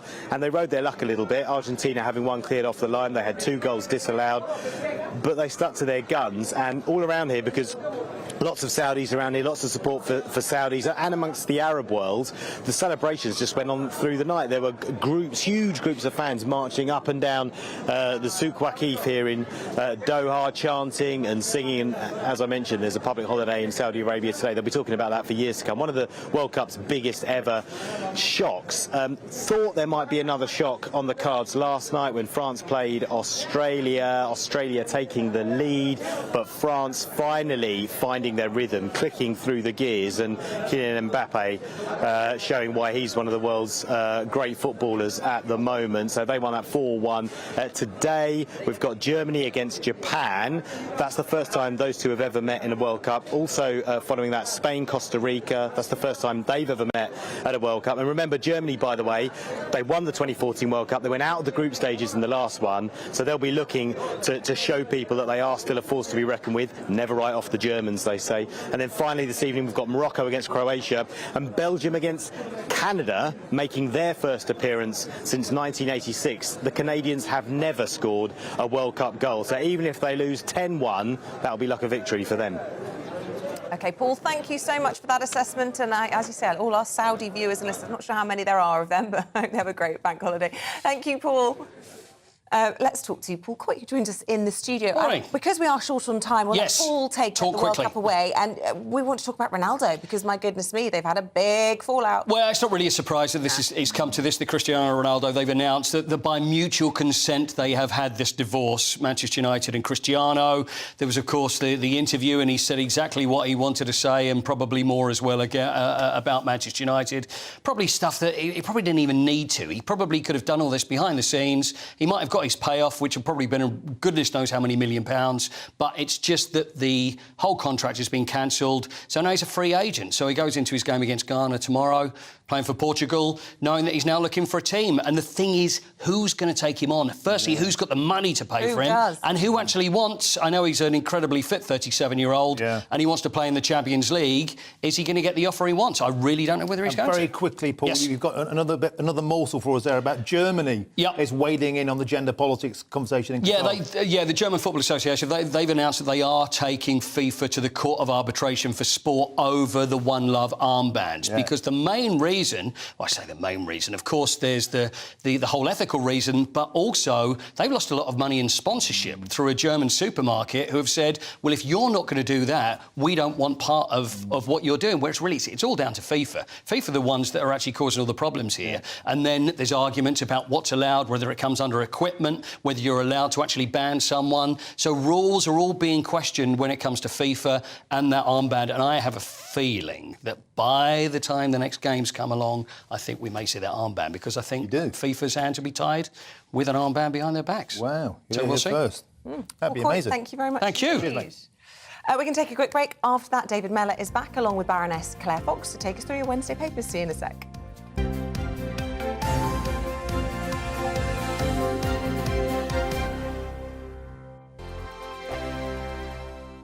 We are GB News, and we'd like to say thank you to each and every one of you for bringing us your conversations, for helping our great nation find its voice. We are here for you on radio, television, and online, across England, Scotland, Wales, and Northern Ireland. It's not the BBC, you actually get your facts right. We are proud to be GB News, the People's Channel, Britain's news channel.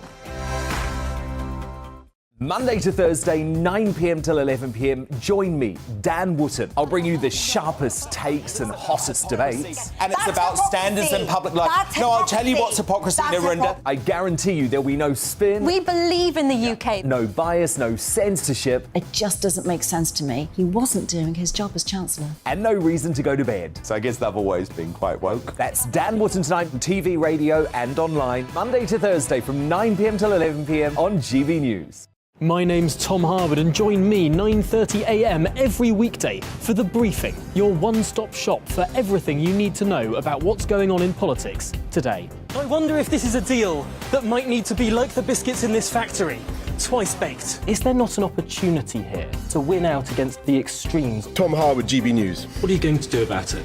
Things should have been done differently, and they certainly are being done differently. Don't miss it. The Briefing with me, Tom Harwood, 9:30 Monday to Friday on GB News. Every Friday and Sunday night from 9, it's Mark Dolan Tonight. We're on the same page again. There's something good happening. Let Ian finish. Don't be such a cranky.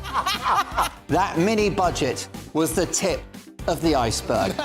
And on Saturday, my show just got bigger. From 8, it's Mark Dolan's Saturday Night In. You can't govern a country if you can't speak.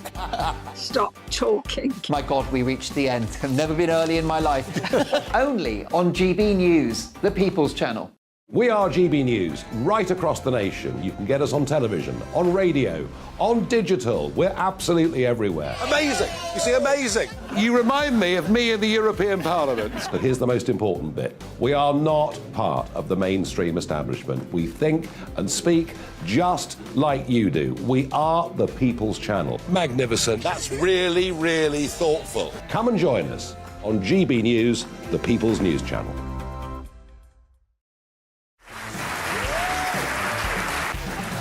My name is Andrew Doyle. Join me every Sunday evening at 7 p.m. for Free Speech Nation. This is a show where we address current affairs and news stories of the week with the help of two wonderful comedian panellists. I brought in comics because I want to give it a lighter edge, and also they work for less. See you there.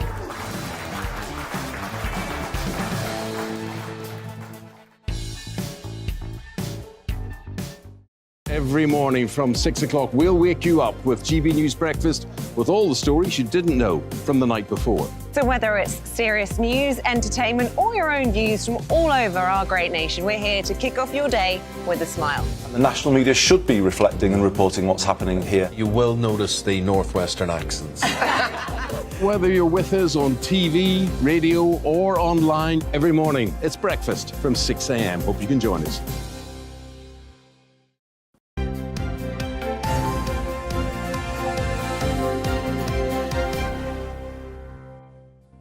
Welcome back. It's 7:39. You're watching and listening to GB News with Isabel, Webster and Martin Dorby. Right, my favourite part of the paper. Let's go into the front pages. Yeah, here's the Express. It's leading with train strikes as they report unions inflicting misery on commuters over the Christmas period.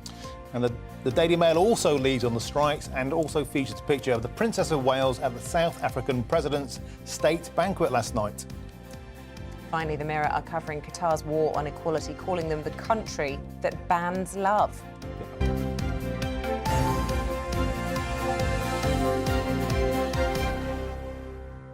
So those are a collection of the front pages. Let's take a look at some of the stories, also front pages and inside them, with David Mellor, former Chief Secretary to the Treasury. We welcome him back, as well as the director of the think tank of, the Academy of Ideas, Baroness Claire Fox. Welcome back to you as well. And David, you've chosen this story front of the Times, and this is about the rise in gambling addictions. This is something I've actually seen myself, how it's destroyed a family with one of four children having such a severe gambling addiction. He's robbed the family home, sold everything they have, and absolute torture for his mother.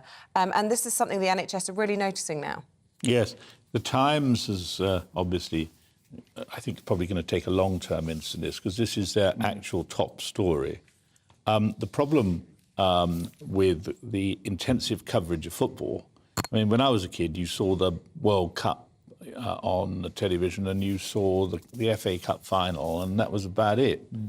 Now it's on all the time, and if you look at the number of gaming company ads that surround it, you see that football is the big way in for a lot of these offshore gaming companies that are not properly regulated, but where small fortunes, or rather large fortunes, can be made.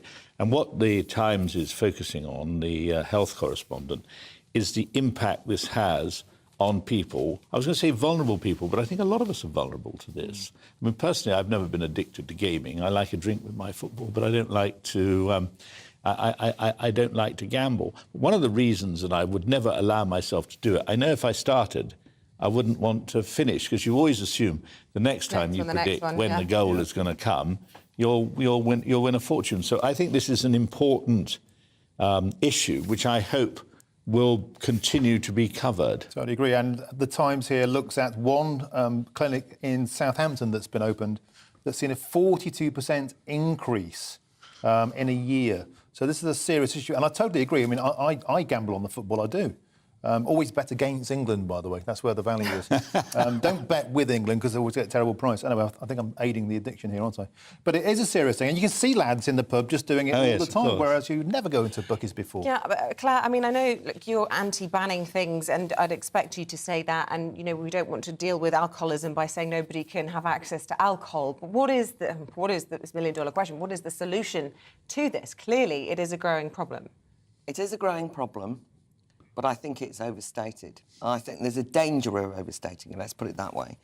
Because if you actually look at this story, it's the opening of specialist clinics, so inevitably more people are going to those specialist clinics. Great, there is specialist clinics, I'm not arguing against that.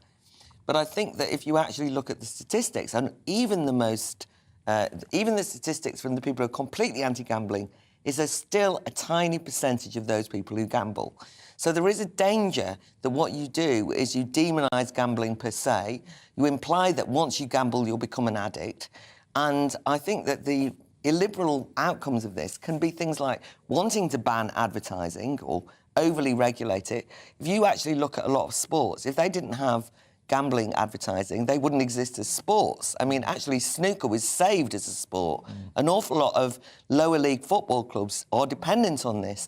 But there's this sort of notion that everybody is susceptible to their worst urges, rather than understanding that some people will develop terrible habits, and you described, I've had it in my family. Yeah. It's not something I envy anyone who becomes addicted. It's just that things that can be addictive doesn't mean that anyone who does them become addicted. I would like to give a shout out, if you wouldn't mind, to one of my John Bryan, who wrote this "Risk It All: The Freedom to Gamble," which is a nice little pamphlet which the Academy of Ideas brought out only recently. And the only reason I'm saying it is he gives a completely different narrative and account, and I think that it's important that we don't just go along with the scaremongering headlines on this. And also, we've chased the tobacco money out of sport, didn't we, through the darts and the snooker?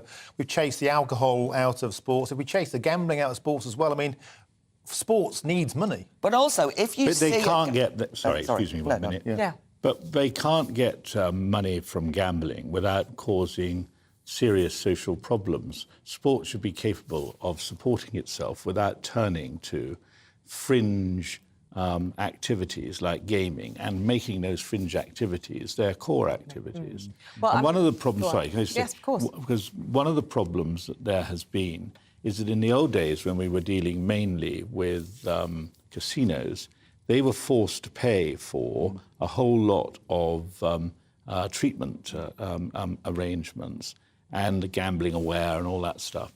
But you see, with so many of these online companies being offshore, they can exploit our market without doing anything socially responsible to deal with the people who are damaged by it. And of course, it's always going to be a small minority, but a small minority can be quite a large number of people if a large majority of people are actually gambling. But the irony here is that a lot of the gambling companies are saying they will put money in to research and to medical support, and people are saying, oh, we're boycotting you, we don't want your money. So you've got to, you know, once you demonise it, this is a legal industry, and millions of people gamble for pleasure without it destroying lives. That's all the only counter-arguments. Yes, but I have interviewed a number of that small minority over the years, and the consequences for those people, the devastating consequences, people who've lost their homes, lost their marriages, just completely and utterly alienated from their own families. Terrible, terrible outcomes from gambling for a minority. It can't be And the other thing we do need to bear in mind, if gambling is associated with sport, then corruption comes in because, of course, people try and fix matches, and there's been examples of that. Now let's move on to a story that's really taken over the airways politically, Claire Fox. I know one that you've got huge interest in. This is Keir Starmer's announcement on migration, and we found ourselves in the extraordinary position yesterday, Claire, of Nigel Farage endorsing everything Keir said. Well, there's a very interesting leader in the Daily Telegraph, which is, the headline is, Labour's migration plans do not convince. And it's making the point that Keir Starmer has a task on his hands, which is to win back those who deserted Labour in 2019. He's made it very clear, stated a lot now, that he's not going to try and rejoin the EU, that he's not going to try and reverse Brexit. And the latest thing now is that he's saying that immigration has been used far too much as an era of cheap labour. And I think that it's a very interesting position because often when people talk about free movement and immigration in terms of a positive account, they actually talk about immigrants quite instrumentally as though their only purpose is in boosting UK productivity and that they'll come in. And obviously, on a more positive side, I think what's happened, and this is a reverse turn, is that the Labour Party are promoting putting the energy into skilling up the UK workforce, apprenticeships and so on. And I think that's the way to look at it. It's not an anti-immigrant point. It's a point about stop cheating and stop saying, well, we can't get the workers. At least but it's try... not a short-term solution, that, is it? These apprenticeships and, you know, there's an immediate crisis in terms of the labour... And he's actually, to be fair, not necessarily saying no immigration. I mean, it's a question of whether you trust Keir Starmer. Yeah. I'm not saying, by the way, that I think the Labour Party...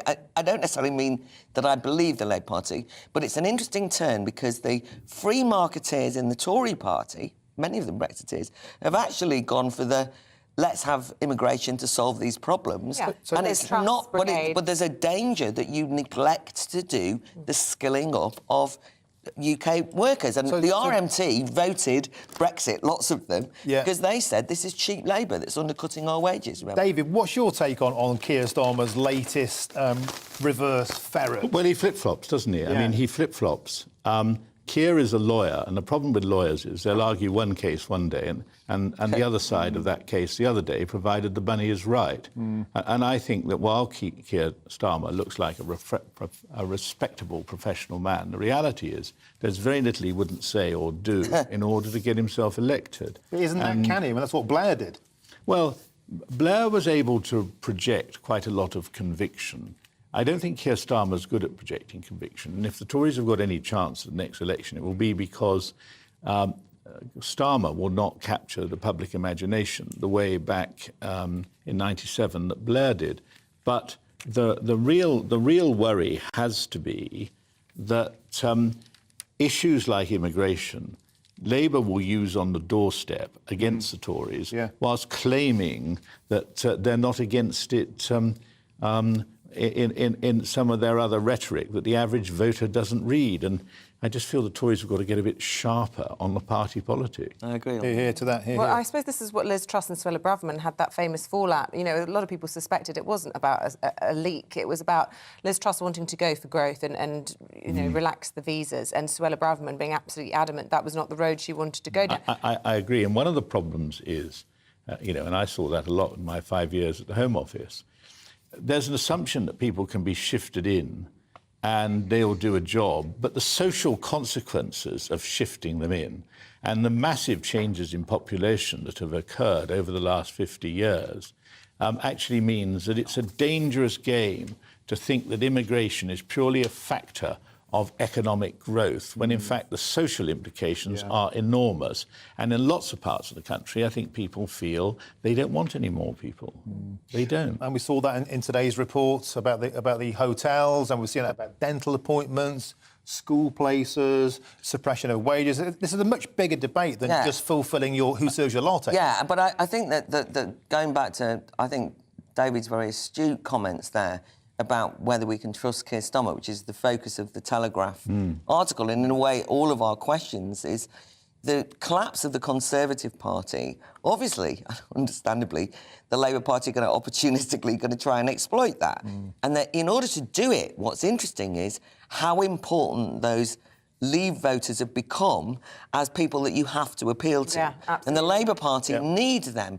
Now, the thing is, it's a question of nothing about anything that I know about the Labour Party in its recent guises convinces me that this is genuine, but at face value, he's saying the right things. He is. What I think is important is that the agenda has changed. Okay. In order to get votes, you need to say these things. We have to move on. Loads to talk about. Let's do some more in the next hour. Thank you very much. Brilliant. Now, according to figures out today, a third of police officers are unaware medical cannabis on prescription even exists. In fact, the majority say their training on laws around medical cannabis has been inadequate or even non-existent. More than 1 in 10 medical cannabis patients also said that they'd had some contact from police about their prescribed cannabis medication, with 2/3 saying they fear interacting with officers. Well, we're joined now by the Head of Research and Access at the Sapphire Medical Clinic, Dr Simon Eridge, and a medical cannabis user, Ryan Spector. A very good morning to both of you. If I may start, Ryan, with you as a medical cannabis user, just explain to us why legally you've been given a prescription and what it helps you with. Sure. So I was prescribed cannabis back in early 2020 for my ADHD. It's a condition that can make it quite difficult for people to stay on track, so to speak, with their daily tasks and functions.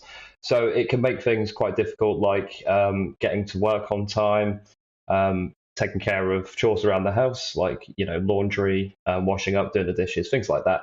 But it can have a compounding effect for those that suffer from it, where all of these issues occur to the extreme. And it can mean that, frankly, things that seem like small problems to the everyday person that has the typical train of thought can really be quite stressful and difficult for those that suffer with ADHD, because there's a lot more, they struggle a lot more with putting planning and pre-thought into things. So things tend to be very impulsive and sort of immediate with an ADHD sufferer. Whereas, with the regular train of thought, you find that people are more direct and on task with things. So returning to you, Dr. Erridge, if we could. So there's obviously a lot of misconceptions if the police don't understand this. And maybe you could clarify for us, what are the differences between the medical stuff, the stuff you get in Holland and Barrett, and of course the stuff you might get more illicitly on a street corner?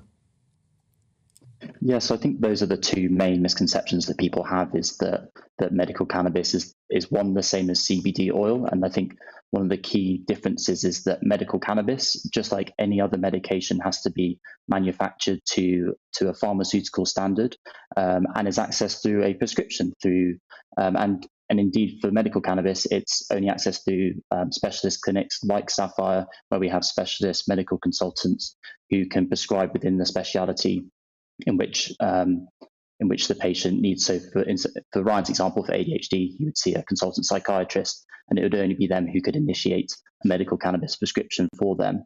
And then in comparison to recreational cannabis, again, you have that increased knowledge and safety that you're getting a consistent medication and that you're not getting it contaminated by any bacteria, fungi, or anything along those lines. Sorry to rush you, we're almost out of time, and I just want to get another thought from Ryan on this. I mean, is this problematic for you, having your prescription? Have you run into trouble with police or indeed members of the public? Yeah, so earlier in the year, in around April, I had a visit from the police that had followed from a few others as a result of complaints that I'd received around using cannabis. What I found is that while the police had initially offered themselves up as being supportive and willing to, help address concerns I had around having a prescription, it seemed that when they'd come to visit me on April 24th, that they were more keen on scrutinising my possession of cannabis and didn't seem to be aware of the legislation that had come out in 2018 that legalised cannabis possession. So it seems to me there's a lot of work that needs to be done there in terms of raising awareness and ensuring that there is that public knowledge of the legal availability for cannabis, because I'm concerned that if there were more vulnerable people being affected by such seizures, and unfortunately I'm not the first case to be reported in the UK of this happening.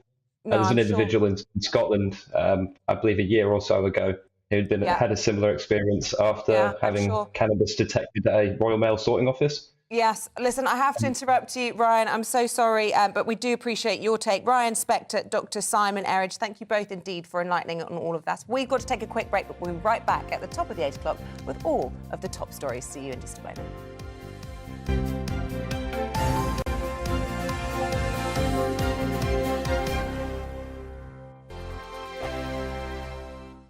Monday to Thursday nights on GB News. At 6, it's Dubes & Co. 7 o'clock, Farage. At 8, join Mark Stein. And at 9, Dan Wootton Tonight, followed by Headliners. On TV, radio and online. This is GB News. On the Mark Stein Show, we cover the stories a lot of people are scared even to mention. The stuff that really matters with some of the world's biggest thinkers. Now is his opportunity to kind of take the steering wheel of history. Break away from the flock at 8 o'clock on GB News with the Mark Stein Show. I'm Michael Portillo. Join me on GB News on a Sunday morning for topical discussion, debate, arts and culture, and sometimes even ethical dilemmas. I don't always agree with you, Michael. Michael Portillo, Sundays on GB News, the People's Channel, Britain's news channel.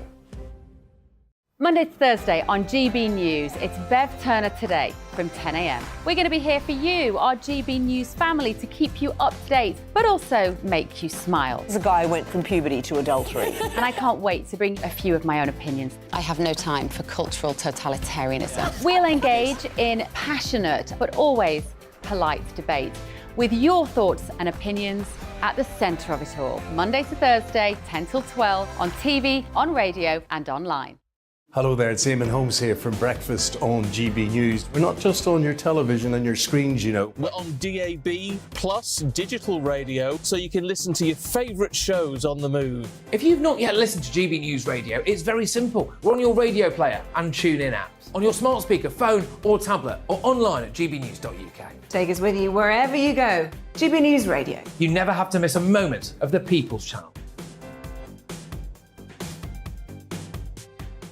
Hello, I'm Alastair Stewart, and I'd invite you to join me at noon on Saturdays and Sundays for Alastair Stewart and Friends. I've been in this business for over 40 years. Now, here at GB News, I've never been happier. I get to choose the big stories that really interest me. We hear what you have to say, and you hear what I have to say. I really hope you can join me, noon on Saturdays and Sundays. Hello, I'm Simon Evans. Join me on GB News for Headliners at 11 p.m, where I'll be joined by two of the country's top comedians as we take a look at tomorrow's newspapers tonight. If it's a big story, we'll be covering it, I guarantee, but we'll also have some fun along the way. That's GB News Headliners at 11 p.m. We won't put you to sleep, unlike some of the other paper review shows out there. So join us, 11 p.m, 7 nights a week. I'm Mark White. As GB News Home and Security Editor, I cover those key issues that are so important to you. Our authorities, our communities doing all they can to combat violent crime. With the public services under unbearable strain, why are we still failing to control our borders? Defence, the first priority of any government, has been continually hollowed out. Can we trust our politicians to protect the armed forces? Join me, Mark White, on GB News.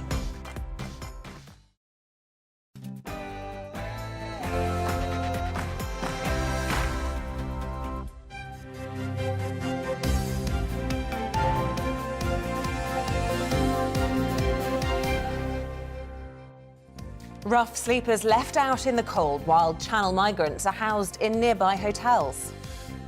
Good morning, it's 8 o'clock on Wednesday, the 23rd of November. This is Breakfast on GB News with Isabel, Webster and Martin Dorby. Here's what's leading the news this morning. Homeless people in Blackpool, one of the UK's most deprived towns, have exclusively told GB News they've become invisible as authorities prioritise housing hundreds of Channel migrants in hotels. The Scottish Supreme Court will rule this morning on whether Scotland can hold a second referendum without the consent of Westminster. SNP leader Nicola Sturgeon has said she wants to hold the vote in less than a year's time. A new wave of rail strikes has been announced for next month, targeting peak Christmas travel. 40,000 rail workers will engage in 8 days of disruption starting on the 13th of December. But the Secretary of State for Work and Pensions, Mel Stride, says more negotiations are needed to find a solution. Really need a further discussions between the unions, the employers and Network Rail to really come up with something that's fair to taxpayers, fair to the passengers. And the King has used a speech to recognise the strong friendship between Queen Elizabeth and Nelson Mandela as he hosts a state visit from South African President Cyril Ramaphosa. And as always, we love to hear from you. We are the People's Channel. Keep those views coming in. Lots of you very upset on our exclusive report today. Dave saying, it makes my blood boil to see our own people sleeping rough while yards away illegal migrants are wrapped up warm in hotels. Philip says Canada has announced it wants 1.5 immigrants by 2025. time to do a deal. Yeah, and on the topic of Scottish independence, Cathy says, I'm so fed up of hearing about it. And why didn't they give it a rest? The rest of us have a referendum about whether we want to keep them in the UK. So they're saying let the English have a say on kicking out the Scots. God, will we ever all get on? Yeah, well, good question that. Keep those thoughts coming in throughout the programme.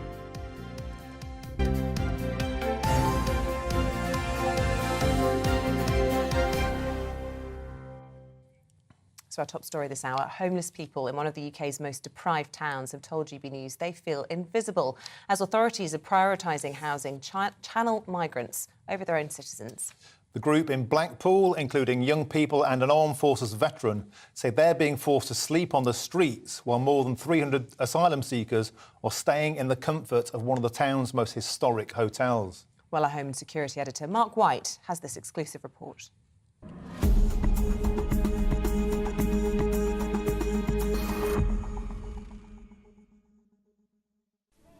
It's illumination season in Blackpool, but amidst the bright lights, there's a darker side to this tourist town. Down at street level, in the shadows, are Blackpool's forgotten. The homeless and the vulnerable are growing increasingly resentful, as one of the town's historic hotels plays host to more than 300 channel migrants, just yards from where they're forced to sleep rough on the streets. I'm invisible. I am literally invisible. People walk past. They don't even see you now. Sketch has been sleeping rough in Blackpool for months.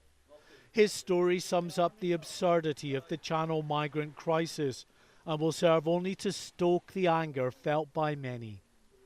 Inside this hotel, mainly young men who paid criminal gangs to cross the channel illegally. While life for Sketch and friend Gaz, an army veteran, seems almost unbearably miserable. With post-traumatic stress, his downward spiral eventually left Gaz on the streets. He didn't want to talk on camera, but Sketch sums up the anger they all feel and what they see as the injustice of their treatment, in stark contrast to the migrants nearby. It's wrong because you're looking at the real homeless here. And with them putting them in there and then leaving us on the streets, it's wrong. With 50,000 hotel and bed and breakfast rooms across Blackpool, it's an obvious target for Home Office contractors looking for more asylum seeker accommodation. Indeed, the travel group linked to this hotel and 4 others in Blackpool confirmed to us they've been approached and offered a large sum of money by a company looking to acquire 3 hotels in the area for migrant use. They've said no at the moment, but the operations director admits the offer is tempting. The industry itself is extremely difficult at the minute, so when something like that comes along where you're guaranteed a year and and you're full all the time and the rates that they're looking to pay for that, then yeah, I can see quite easily why it could be considered by somebody. The area's Conservative MP says he'll be on the front line of any protests against new migrant hotels.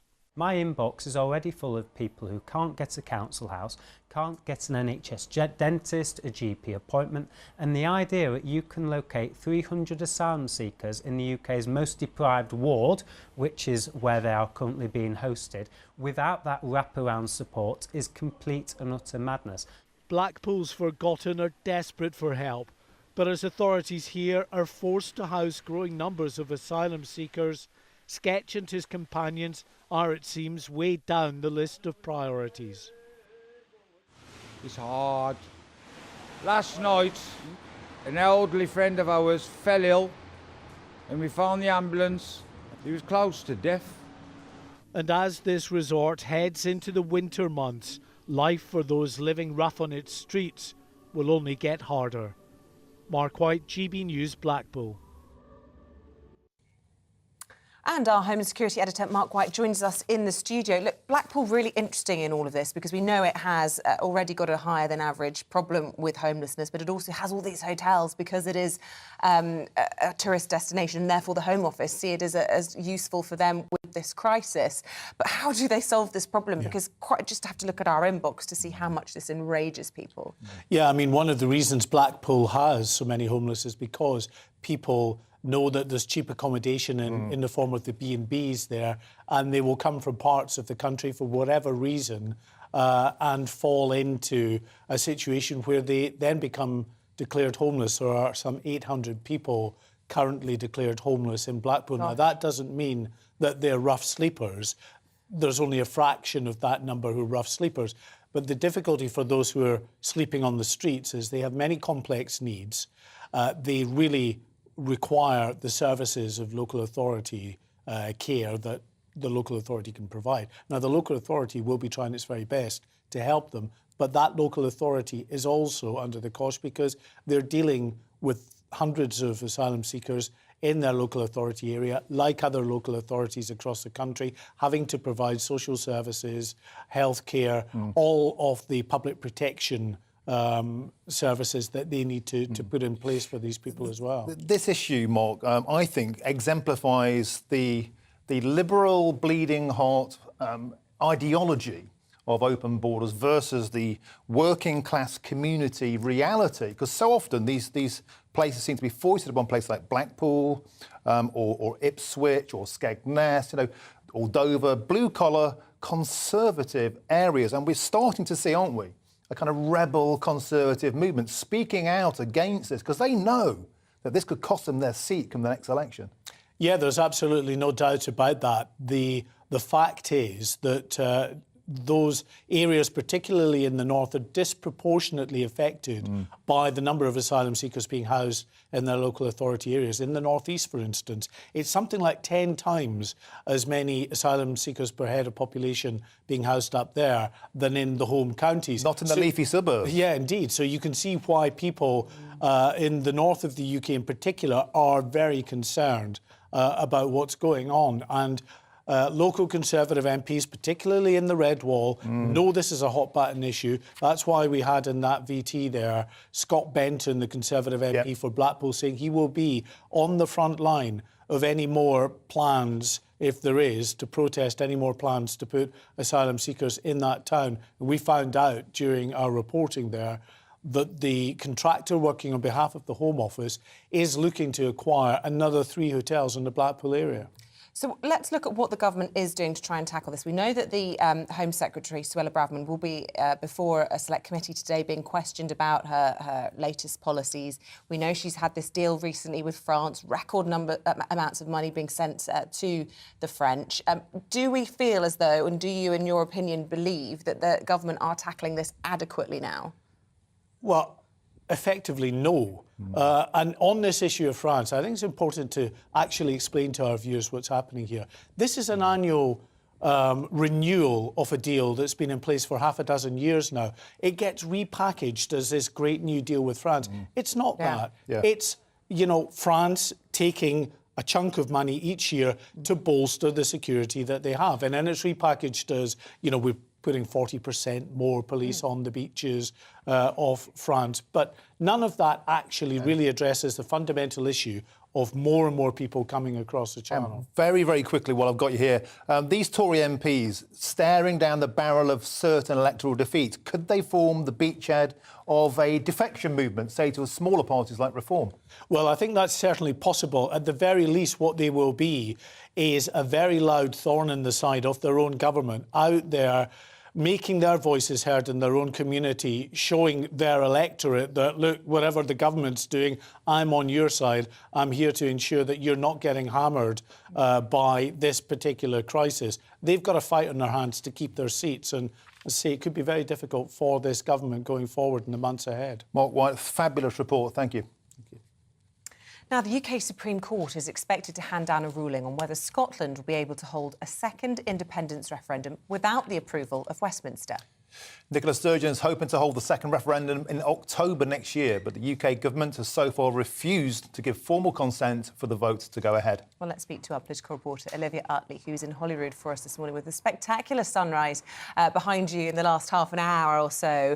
But Olivia, look, we obviously know that there was already a once-in-a-lifetime referendum on this and independence was rejected.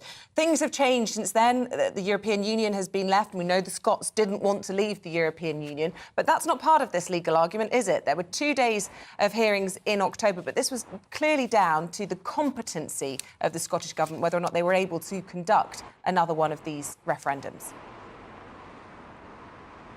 Yes, this all hinges, the Supreme Court result, not on whether Scottish people want a referendum or not, but whether it's legally possible for the SNP, the Scottish Government, to press ahead with an independence referendum without the consent of Westminster. And that question all hinges on whether the issue of Scottish independence is an issue which can be decided up in Scotland, or if it's an issue which relates to, which the phrase we'll keep hearing, the Union. And if it relates to the Union, then it can't be decided by Scotland alone and must have input from Westminster. Now, the UK government, unsurprisingly, argues that, of course, whether Scotland is independent relates to the Union. So, of course, this issue can't be devolved to Scotland alone. But the Scottish government argues that, yes, they should be allowed. There is a clear mandate, as you say. Britain has now left the European Union. Scotland didn't want to leave the European Union. The SNP keeps winning elections. So they argue that there is a mandate for Scotland to leave the United Kingdom. And if the UK government argues against that, then they're impeding Scottish democracy. They say that if there was a poll, they would call it a poll if there was an independence referendum now. It wouldn't be legally binding, but it would put a lot of pressure on the UK government to allow a proper referendum which would secure Scottish independence. The question then, of course, is what do the people in Scotland think? And I was talking to some people in Edinburgh last night, which you can see in a minute, and it's a pretty mixed bag, but definitely strong feelings both ways. Well, each to their own. If they really want that referendum, then let them have that referendum. So divisive the first time round, and I hated having to vote about Brexit because it was such a stupid question. So I think if there should be another referendum now, and then once that's passed, then it should be put to bed. I think because based on what happened from the first one, a lot's changed, and I think a lot of people's minds about how things have gone have changed with that. So I think we should deserve a second chance at least. I would like independence, but I don't trust the current government or the Tories to actually handle any kind of separation sensibly or rationally, or I'm a pragmatist. So, as you can see, pretty mixed bag. It's not always as straightforward as those who want independence want a referendum. And one way or another, it doesn't really look as though this issue is going to be solved anytime soon, whatever the Supreme Court says this morning.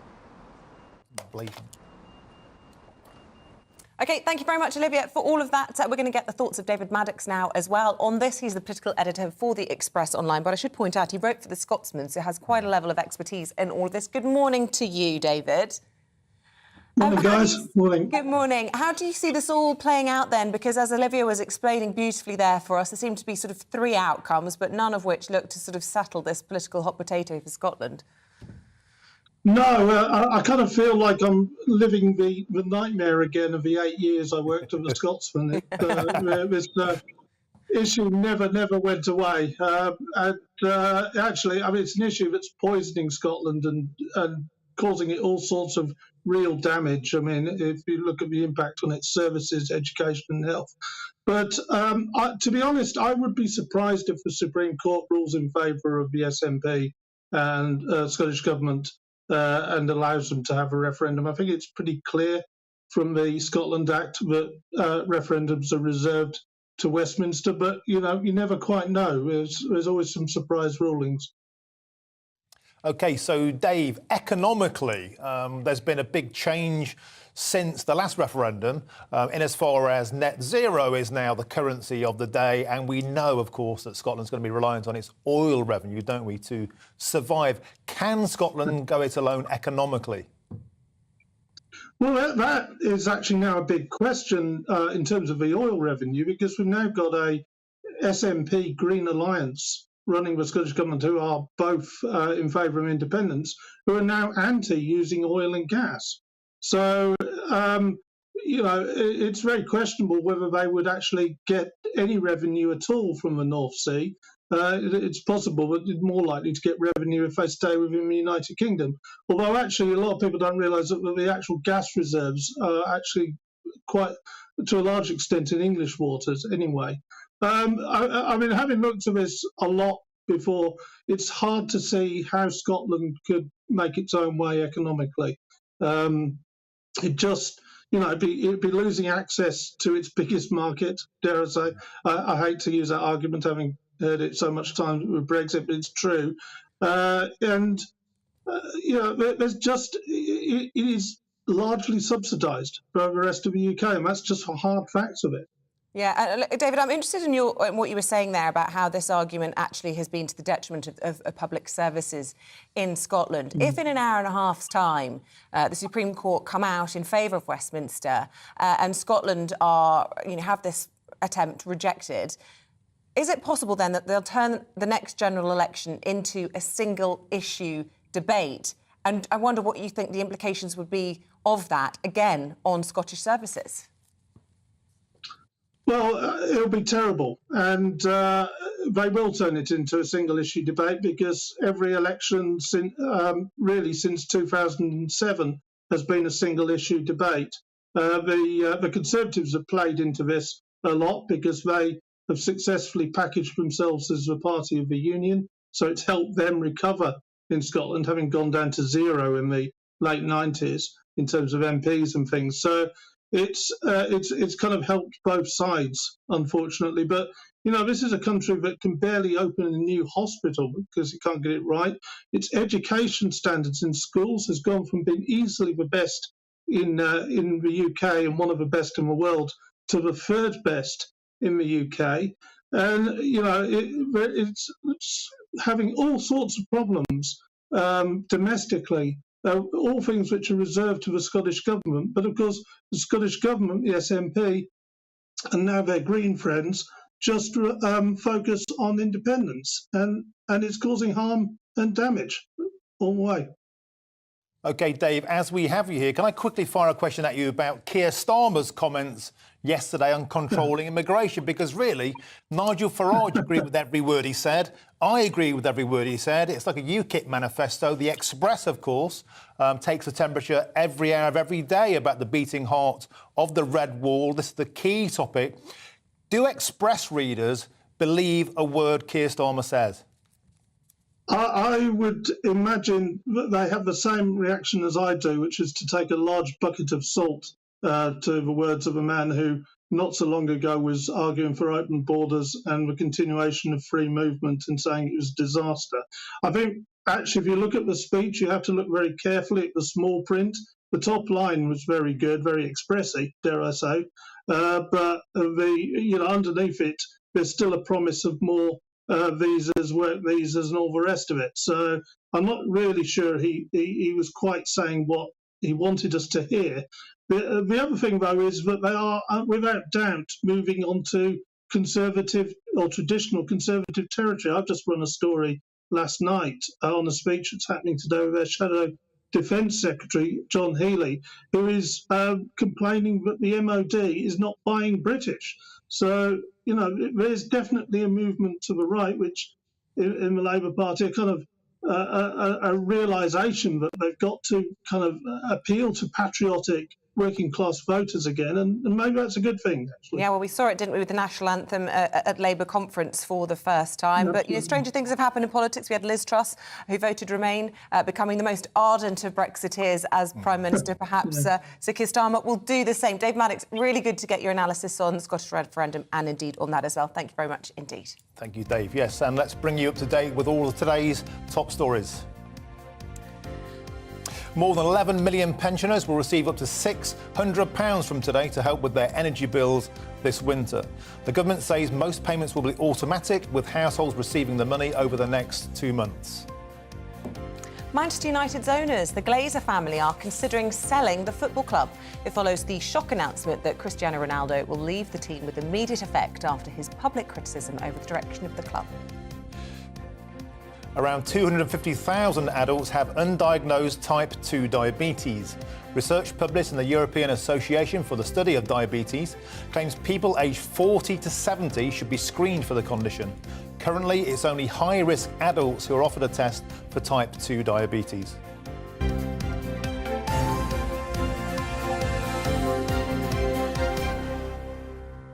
Now, I don't know if you are a full English kind of guy. You strike me as you probably are, Yeah. yes, or whether you love a bit of fish and chips and a bit of newspaper. I like all of that, everything Yes. British. I also really like a doner kebab. A doner kebab, okay. I do, yeah, I'm very unreformed. Yeah, I can't say that's one of my favourite. But listen, there's been a new study, it's in the Mail today, but it's been conducted by Cardiff University into British cravings. And actually it turns out that fish and chips, and indeed the good old British fry-up, or English breakfast, is not even in the top 20. So what is making the top 20? Yeah, it's chocolate, cheddar and margherita pizza. So I think we've become a bit more continental, apart from the cheddar, of course. Yeah, cheddar gorge. Couldn't be more British or Beautiful English stuff. indeed.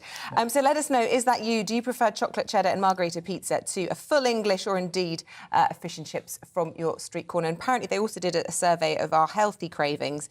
Oranges were the most craved healthy option. Yeah, fair enough, I can get that. Yeah, samphire. Do you even know what samphire is? No. Yeah, it's sort of basically seaweed. It's the sort of thing you throw away. Seaweedy asparagus. It's very salty flavoured. Apparently it's very unpopular. So anyway, let us know your cravings, what's in the top 10 in your household, whether or not it will always be a full English for you. It is breakfast time after all. You haven't had your bacon butty this morning. I had a McDonald's breakfast. Unbelievable. So I'm really going for the guilty pleasures today. Yeah, thanks, Lucy. Stay with us. After the break, we're going to get all the details of the King's speech in Buckingham Palace, where he hosted South Africa's President Cyril Ramaphosa. And indeed, we've even got the list of what they had for supper, so we can check out what the King's cravings are as well. See you in a sec. Doner kebab.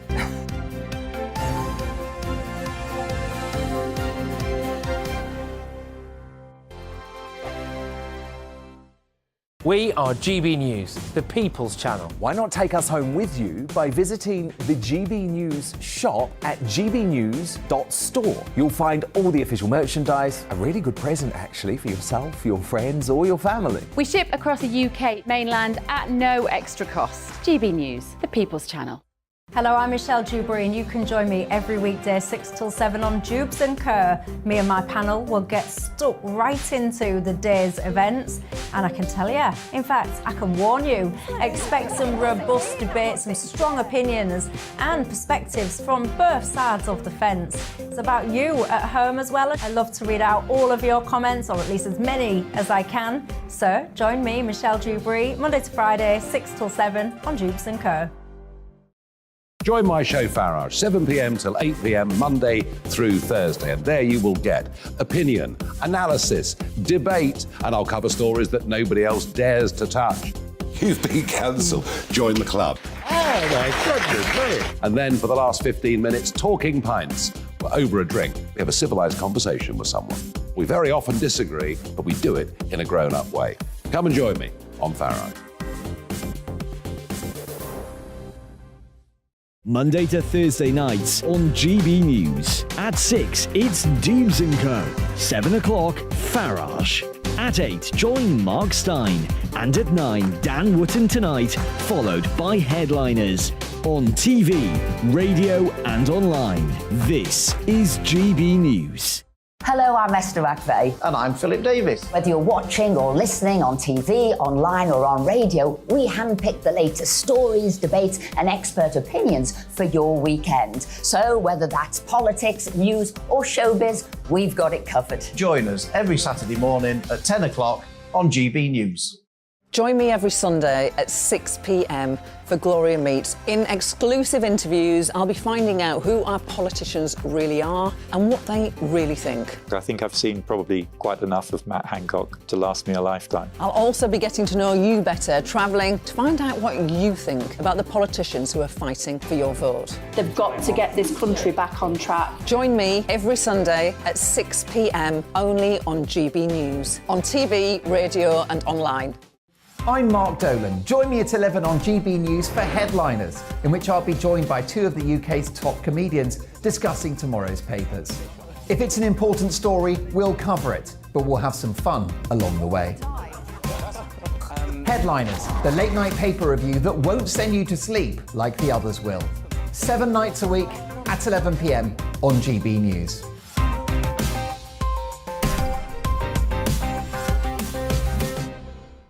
Hi there, it's Stephen and Anne. At breakfast from 6 a.m, you'll always be caught up with everything you need to know, the latest headlines, opinions and debates. We'll bring you the good news and the bad, but most of all, we're here for you. Remember, send in your views and let us know what you would like us to talk about. That's because we're your news channel. And every morning at 6 a.m, it's breakfast on GB News.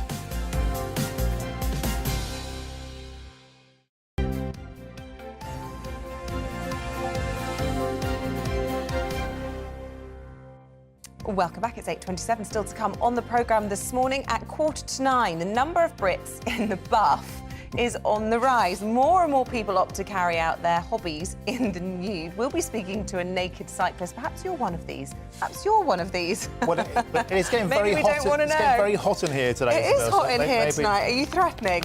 Not sure I'm ready for that. They found some photographs of me, but oh God. No, just after 9, we'll ask Labour's Pat McFadden what his party would do about the wave of Christmas strike action. And as ever, please keep your thoughts coming in. Some really interesting and thoughtful comments as well. William got in touch on labour shortages today, saying we have a caretaking job in our area, 20 grand a year, no takers. Ridiculous people are turning these jobs around down. Years ago, if you turned down a job, your benefits would be stopped. Yeah, and on online gambling addiction, front page of the Times today, David Mellor talks about that. Mandy says, as an ex-betting shop employee of 12 years, I've seen people plough everything they have into those machines. They become addicted, and this has to stop as a result. And on Scottish independence, lastly, Anita saying the whole of the union should have a vote on Scottish independence. They shouldn't be allowed to just go it alone. Their actions affect all of the union. Keep those thoughts coming in. Really appreciate hearing from you.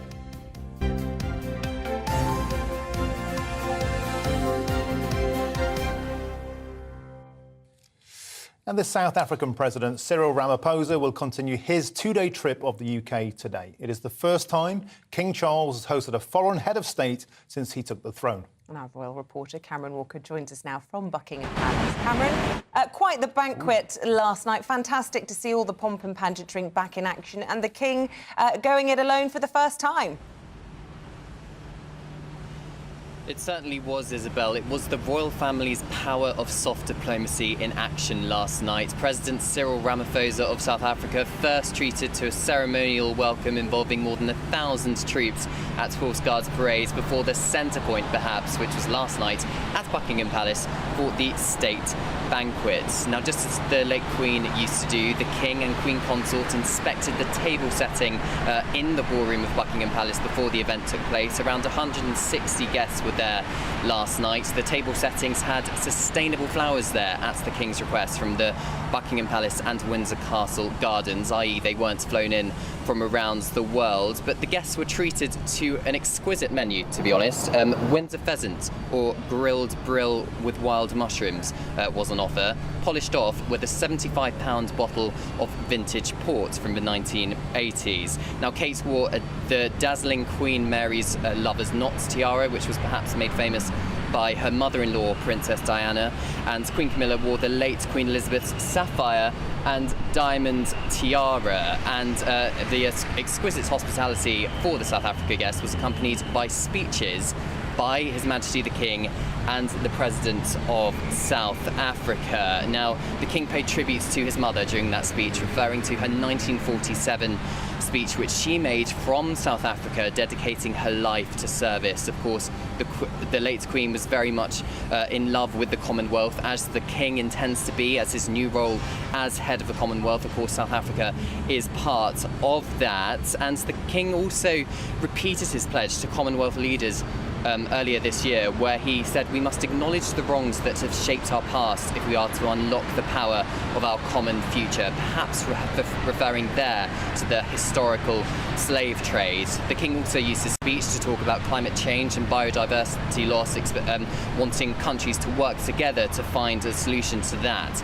But today's agenda, President Ramaphosa is going to be taken to the Royal Botanical Gardens with the Earl of Wessex. He's also expected to have meetings with the Prime Minister Rishi Sunak in Downing Street, as well as the leader of the opposition, Sir Keir Starmer. Of course, South Africa is the UK's largest trading partner within the continent of Africa, and perhaps the Foreign Office's extension of an invite to South Africa for a state visit was perhaps seen as a chance to capitalise on those trading relationships.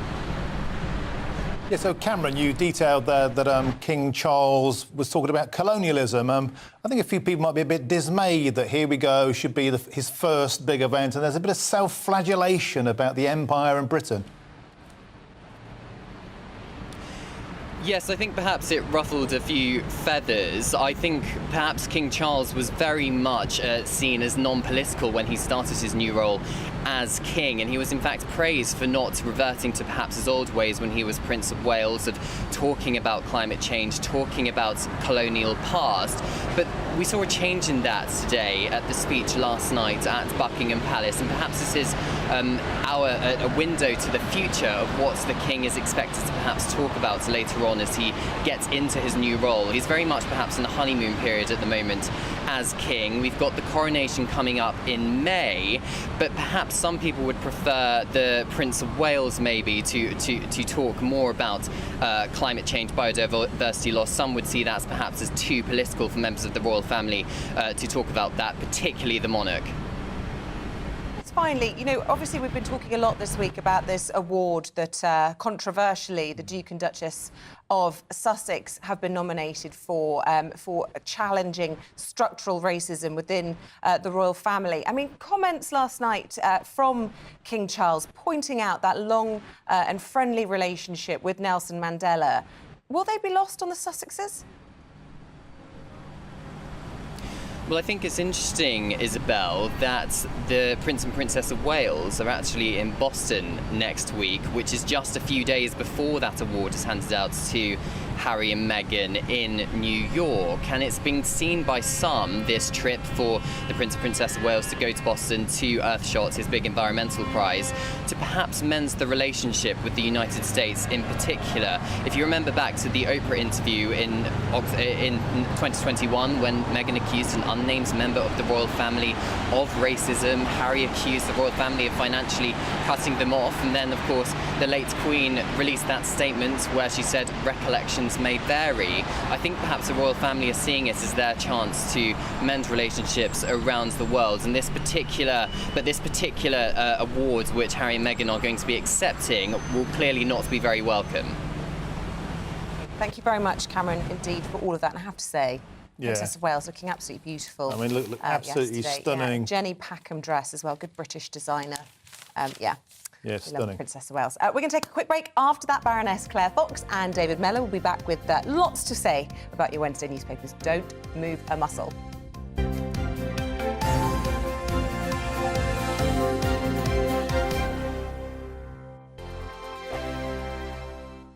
We are GB News, and we'd like to say thank you to each and every one of you for bringing us your conversations, for helping our great nation find its voice. We are here for you on radio, television, and online, across England, Scotland, Wales, and Northern Ireland. It's not the BBC, you know, you actually get your facts right. We are proud to be GB News, the People's Channel, Britain's news channel.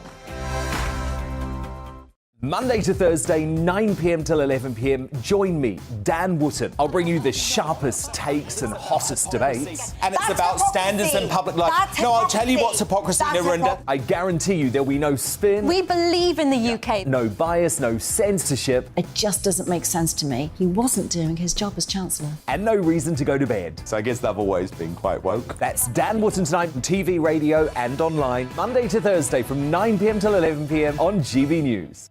My name's Tom Harwood and join me 9:30 a.m. every weekday for The Briefing, your one-stop shop for everything you need to know about what's going on in politics today. I wonder if this is a deal that might need to be like the biscuits in this factory, twice baked. Is there not an opportunity here to win out against the extremes? Tom Harwood, GB News. What are you going to do about it? Things should have been done differently, and they certainly are being done differently. Don't miss it. The Briefing with me, Tom Harwood, 9:30 Monday to Friday on GB News. Every Friday and Sunday night from 9, it's Mark Dolan Tonight. We're on the same page again. There's something good happening. Let Ian finish. Don't be such a cranky. That mini budget was the tip of the iceberg. And on Saturday, my show just got bigger. From 8, it's Mark Dolan's Saturday Night In. You can't govern a country if you can't speak. Stop talking. My God, we reached the end. I've never been early in my life. Only on GB News, the People's Channel. We are GB News, right across the nation. You can get us on television, on radio, on digital. We're absolutely everywhere. Amazing. You see, amazing. You remind me of me in the European Parliament. But here's the most important bit. We are not part of the mainstream establishment. We think and speak just like you do. We are the People's Channel. Magnificent. That's really, really thoughtful. Come and join us on GB News, the People's News Channel.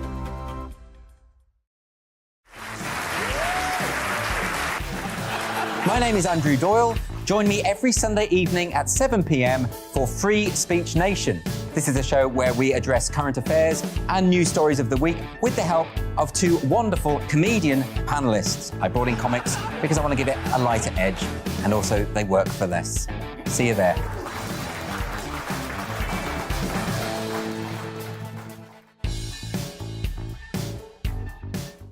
Every morning from 6 o'clock, we'll wake you up with GB News Breakfast with all the stories you didn't know from the night before. So whether it's serious news, entertainment, or your own views from all over our great nation, we're here to kick off your day with a smile. And the national media should be reflecting and reporting what's happening here. You will notice the northwestern accents. Whether you're with us on TV, radio, or online, every morning, it's breakfast from 6 a.m. Hope you can join us.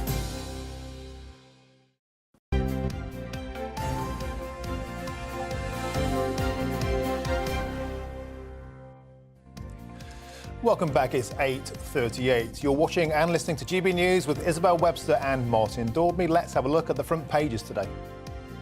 Let's start with the Express. It's leading with those train strikes. They're reporting unions are going to inflict misery on lots of train users over the Christmas periods. And the Daily Mail also leads on the strikes and also features a picture of the Princess of Wales at the South African President State Banquet last night, looking beautiful. Finally, the Mirror are covering Qatar's war on equality, calling them the country that bans love.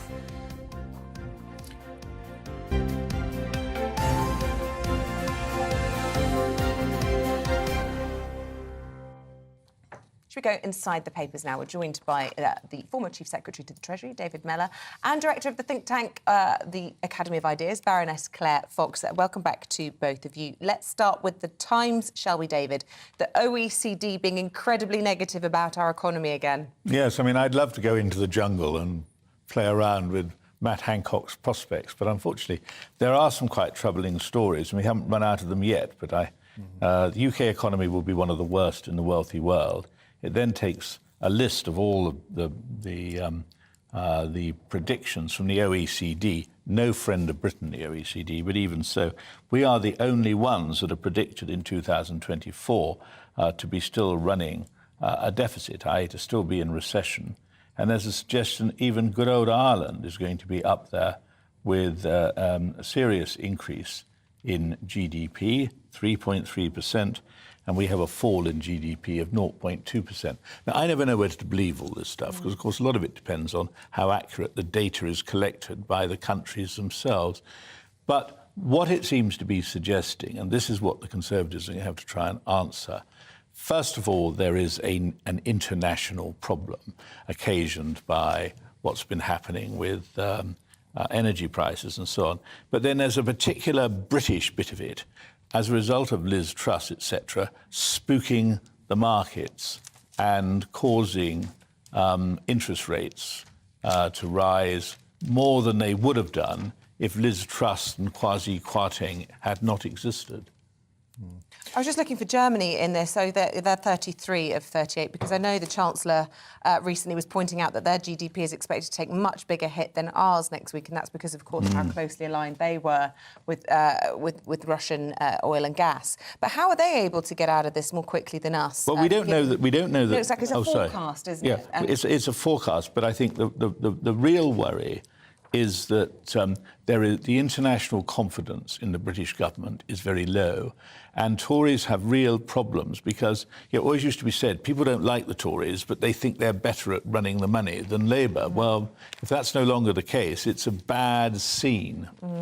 I mean, just one thing on Germany, by the way, is it has got a manufacturing base. Yeah. And one of the neglects in this country is that manufacturing base. And I think one of the dangers of the rejection of the whole Liz Truss, Kwasi Kwarteng debacle is that you throw out the notion of growth in the sense of productivity increases, investing in new industries, having the aspiration of an industrial revolution. All we're getting at the moment is cut back. But I think that we have to say they're forecasts. There's a sense of, and I read a story yesterday that said UK will be the fastest growing economy in the G7. Yeah, I saw that. Based on OECD figures. You end up having an argument, guess what it gets down to? Brexit, because a lot of people are saying this forecast proves that the UK made a mistake Brexiting. So I'm just a little... I think there's serious problems with the economy. I'm just a little bit worried about these doom and gloom headlines. Yeah, the best forecast is that most of the forecasts will be wrong. Yeah, just like the polls, yeah. Claire, moving on to a story in The Times today. I know subject close to your heart, cancel culture. Since Elon Musk bought Twitter, it appears now there's a huge plan to shame Twitter's advertisers. So here we have a campaign that's becoming a familiar tactic, which is 60 civil society organisations, whatever they are, have launched Stop Toxic Twitter.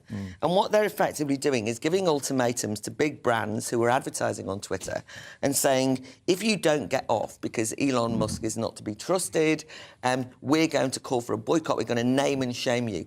Now, we're on GB News. We're familiar with this tactic at all. It's called bullying. It's called, ironically, these civil society organisations that say they're anti-corporate are using corporate power to destroy particular corporations that they've decided they don't like.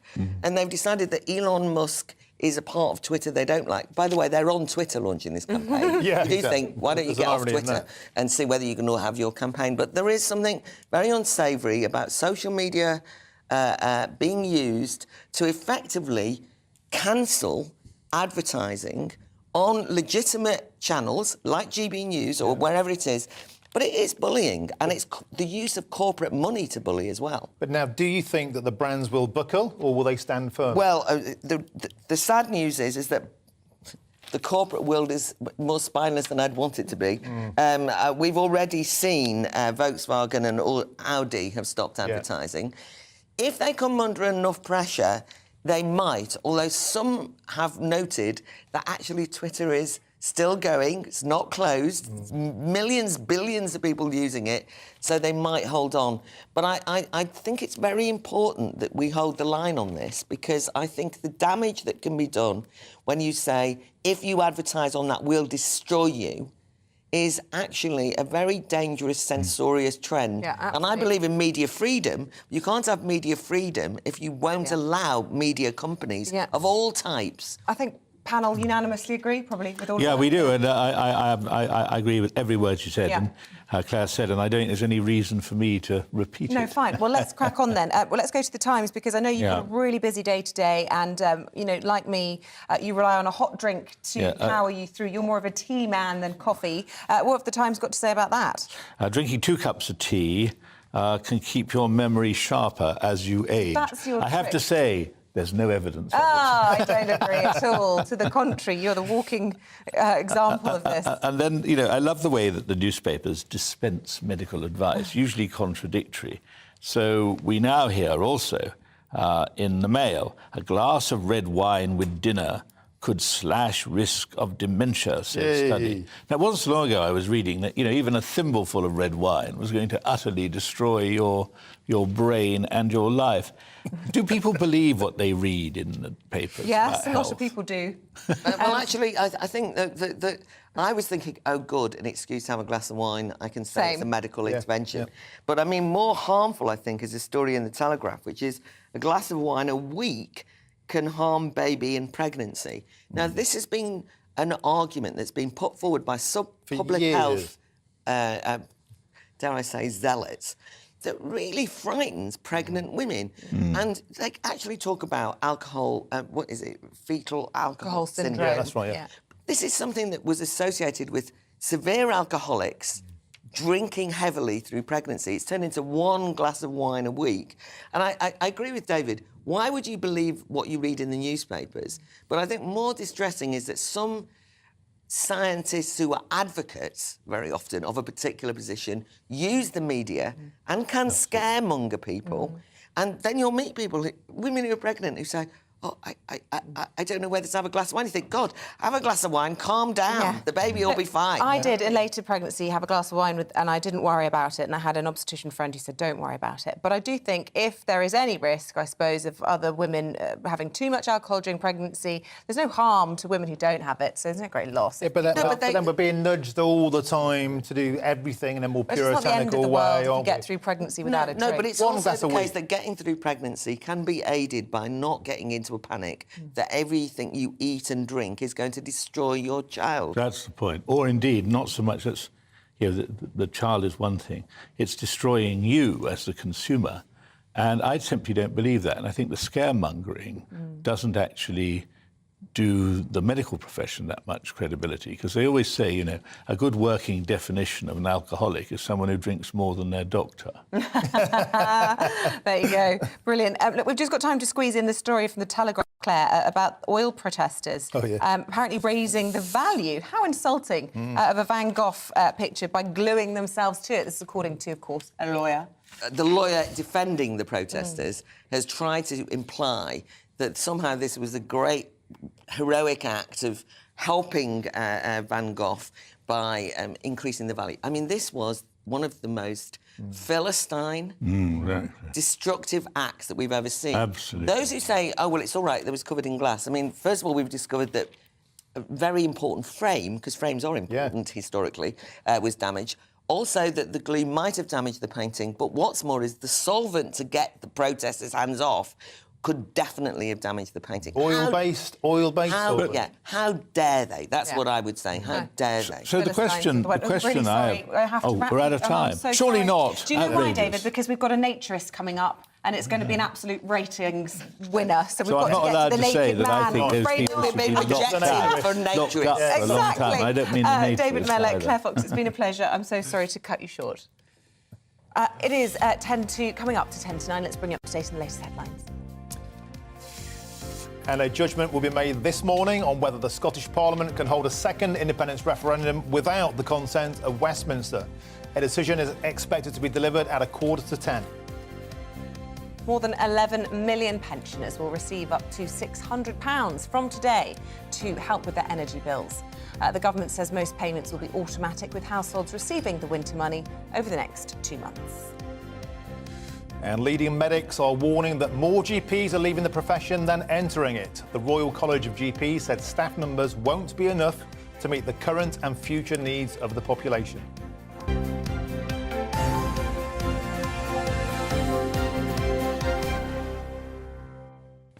Now, as the freezing temperatures start to set in, many people will be looking to wrap up warm.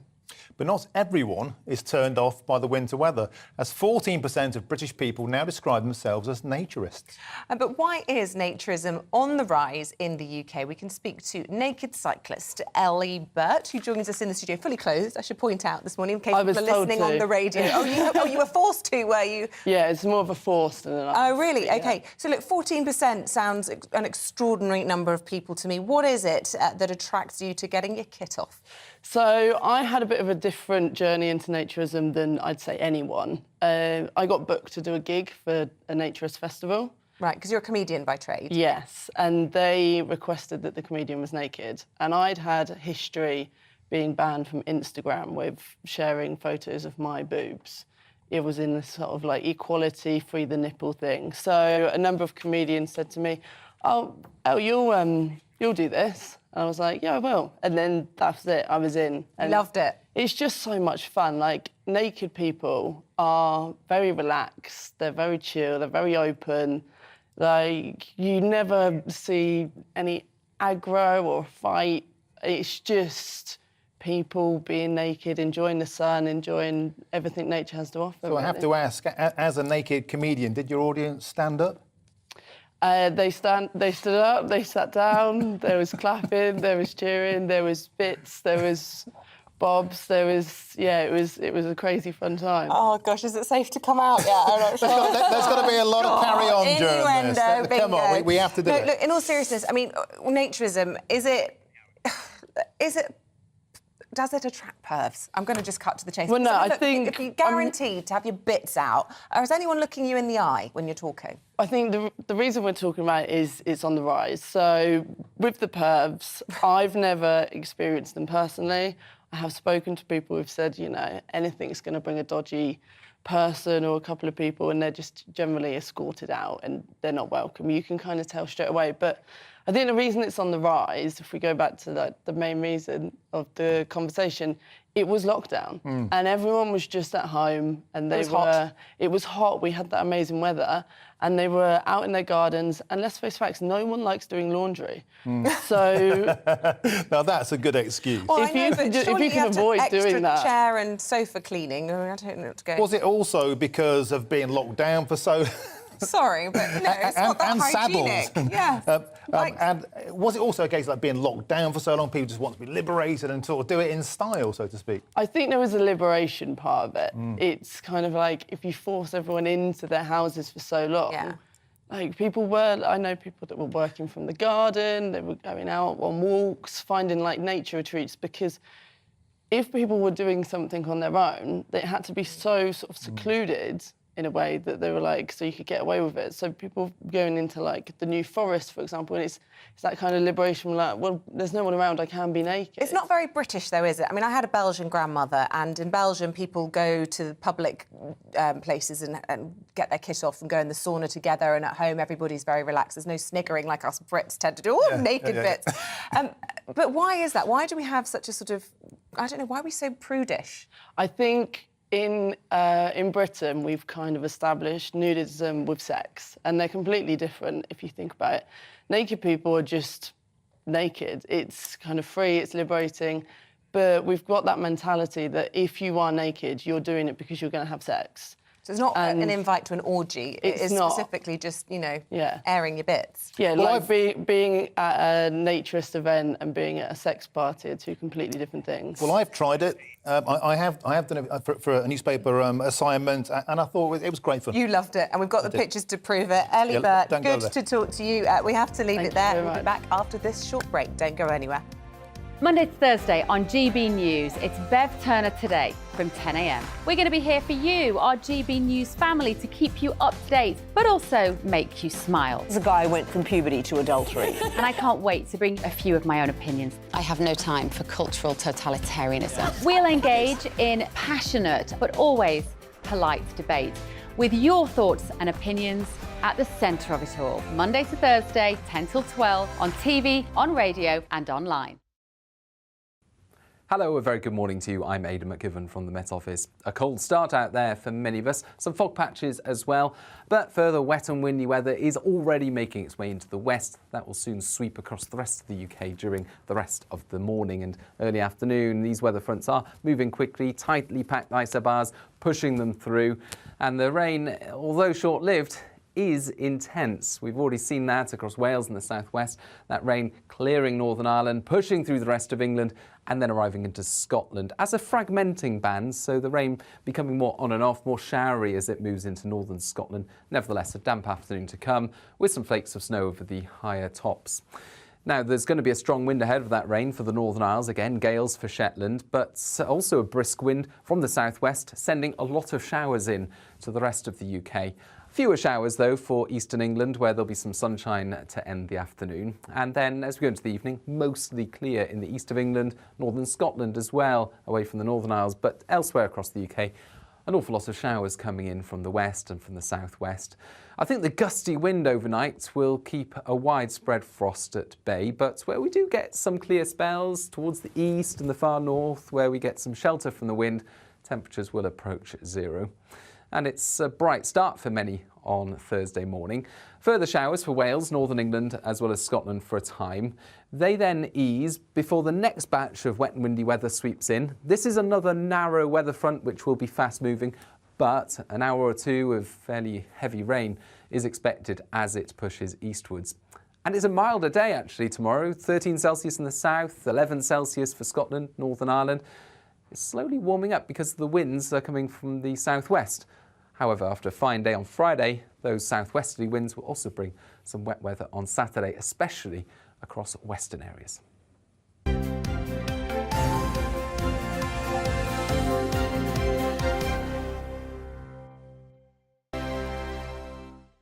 Monday to Thursday nights on GB News. At 6, it's Deems & Co. 7 o'clock, Farage. At 8, join Mark Stein.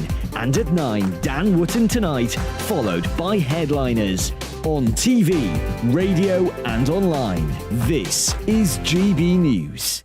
On the Mark Stein Show, we cover the stories a lot of people are scared even to mention. The stuff that really matters with some of the world's biggest thinkers. Now is his opportunity to kind of take the steering wheel of history. Break away from the flock at 8 o'clock on GB News with the Mark Stein Show.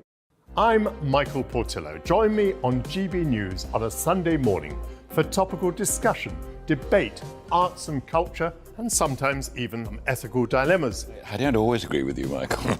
Michael Portillo, Sundays on GB News, the People's Channel, Britain's news channel.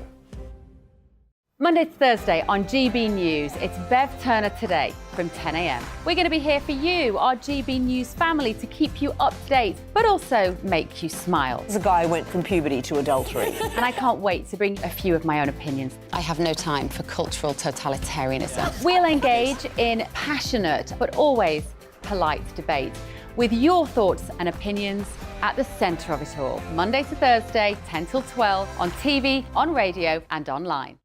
Hello there, it's Eamonn Holmes here from Breakfast on GB News. We're not just on your television and your screens, you know. We're on DAB plus digital radio, so you can listen to your favourite shows on the move. If you've not yet listened to GB News Radio, it's very simple. We're on your radio player and TuneIn apps, on your smart speaker, phone or tablet, or online at gbnews.uk. Take us with you wherever you go. GB News Radio. You never have to miss a moment of the People's Channel. Hello, I'm Alastair Stewart, and I'd invite you to join me at noon on Saturdays and Sundays for Alastair Stewart and Friends. I've been in this business for over 40 years. Now, here at GB News, I've never been happier. I get to choose the big stories that really interest me. We hear what you have to say, and you hear what I have to say. I really hope you can join me, noon on Saturdays and Sundays. Hello, I'm Simon Evans. Join me on GB News for Headliners at 11 p.m, where I'll be joined by two of the country's top comedians as we take a look at tomorrow's newspapers tonight. If it's a big story, we'll be covering it, I guarantee, but we'll also have some fun along the way. That's GB News Headliners at 11 p.m. We won't put you to sleep, unlike some of the other paper review shows out there. So join us, 11 p.m, 7 nights a week. I'm Mark White. As GB News Home and Security Editor, I cover those key issues that are so important to you. Our authorities, our communities doing all they can to combat violent crime. With the public services under unbearable strain, why are we still failing to control our borders? Defence, the first priority of any government, has been continually hollowed out. Can we trust our politicians to protect the armed forces? Join me, Mark White, on GB News.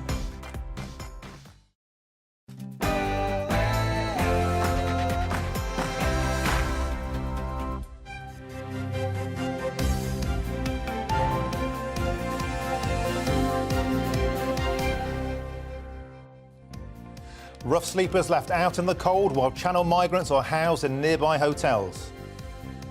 Good morning, it's 9 o'clock on Wednesday, the 23rd of November. This is Breakfast on GB News with Isabel, Webster and Martin Daubney. Here's what's leading the news this morning. Homeless people in Blackpool, one of the UK's most deprived towns, have exclusively told GB News that they've become invisible as authorities prioritise housing hundreds of Channel migrants in hotels instead. The Scottish Supreme Court will rule this morning on whether Scotland can hold a second referendum without the consent of Westminster. SNP leader Nicola Sturgeon said she wants to hold the vote in less than a year's time. And a new wave of rail strikes has been announced for next month, targeting peak Christmas travel. 40,000 rail workers will engage in 8 days of disruption starting on the 13th of December. But the Secretary of State for Work and Pensions, Mel Stride, says that more negotiations can lead to a solution. Really need a further discussions between the unions, the employers and Network Rail to really come up with something that's fair to taxpayers, fair to the passengers. And the King has used a speech to recognise the strong friendship between Queen Elizabeth II and Nelson Mandela as he hosts a state visit from South African President Cyril Ramaphosa. And get in touch all the usual ways via Twitter or email gbviews@gbnews.uk. And remember, please tell us where you're from so we can give your town a shout out. And do check out my Twitter. I've just discovered an article by Martin Daubney about his naturist past. It's worth having a look. Yes, the shame is always there on the internet, we should never forget.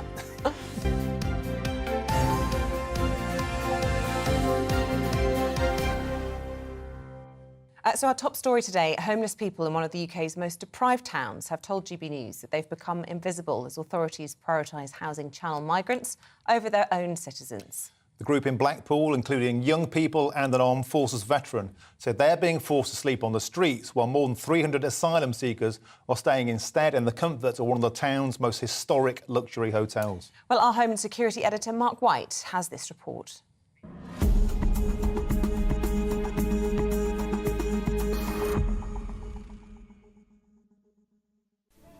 It's illumination season in Blackpool, but amidst the bright lights, there's a darker side to this tourist town.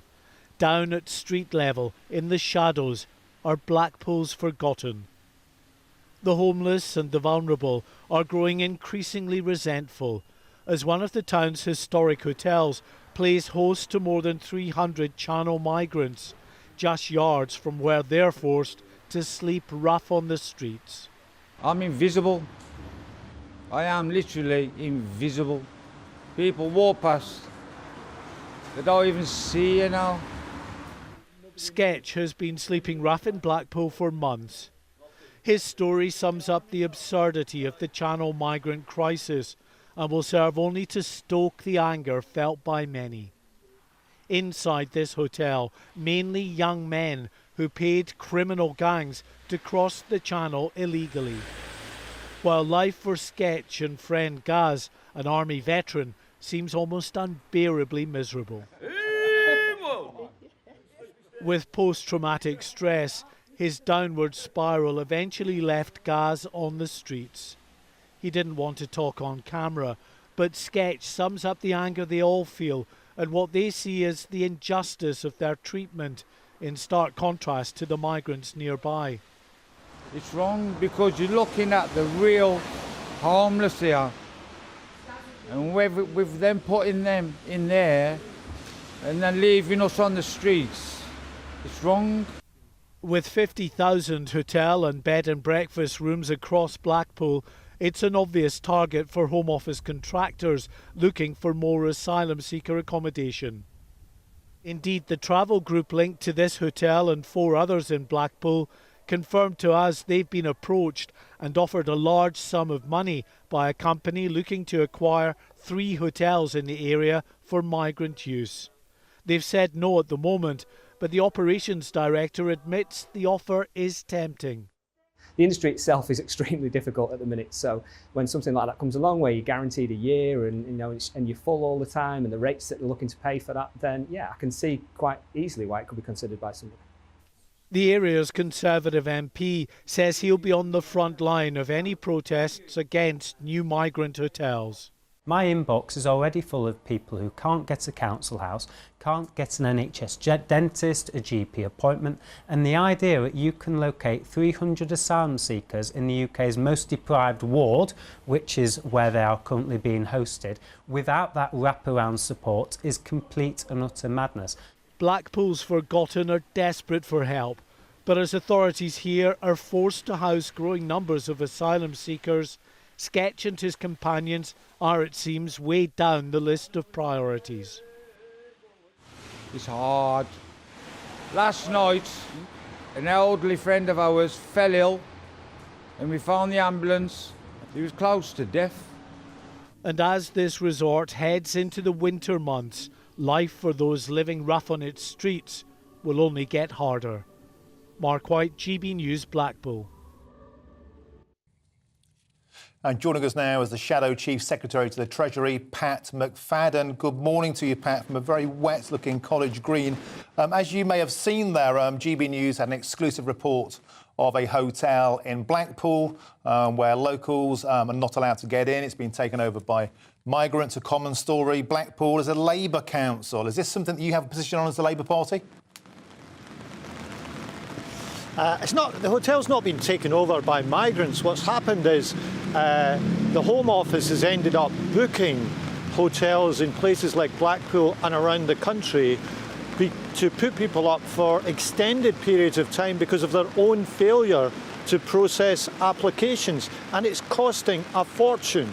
So it is the Home Office and their system failures that has resulted in people staying in hotels in Blackpool, not just Blackpool, but many other towns and cities around the country. So are you saying then, in line with your leader's tough rhetoric yesterday about controlling numbers of immigration, it'd be a good idea to go more like Nigel Farage and cut down on numbers to stop these kinds of things happening? Well, Keir Starmer made a speech yesterday to the employers' organisation, the CBI, and he addressed the issue of immigration. And what he's saying is that, of course, we will always need legal migration, people who come to this country and work hard, as my parents did many years ago from the Republic of Ireland, make a new life here. My dad worked on the building sites, and so many people have done that over the decades. And, you know, that contribution, and part of it has made Britain what it is today. But alongside that, of course, we need to do more to train and equip our own workers. That's what we need to make sure people are equipped for the jobs of the future. So, for example, one policy we have is make sure every primary school has a breakfast club so that parents, when they have young children, can get back to work as soon as possible. That's something that would help people here in this country get to work, alongside whatever legal migration that we decide that we need for the future to fill some of the vacancies in our economy. It's really hard in this day and age to get to work, isn't it? With the unions now imposing further strikes, announced yesterday 8 new dates. Will you condemn them? Look, no one wants to see strikes because you're right, these strikes produce huge inconvenience for the public, and these latest ones have been announced for the Christmas and New Year period. And this has been going on for 6 months now. Me condemning them doesn't bring a settlement 1 inch closer. But all this is happening under the Tories' watch. Where are the ministers? Why aren't they engaging in this to try to produce a settlement? Because with the railways not working properly, all of it feeds into the idea that there are a number of things in Britain not working properly at the moment.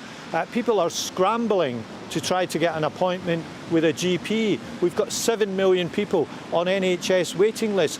Why are so many basic services not working properly, and what are ministers going to do about it? The railways is one aspect of that, but there are many others right now too.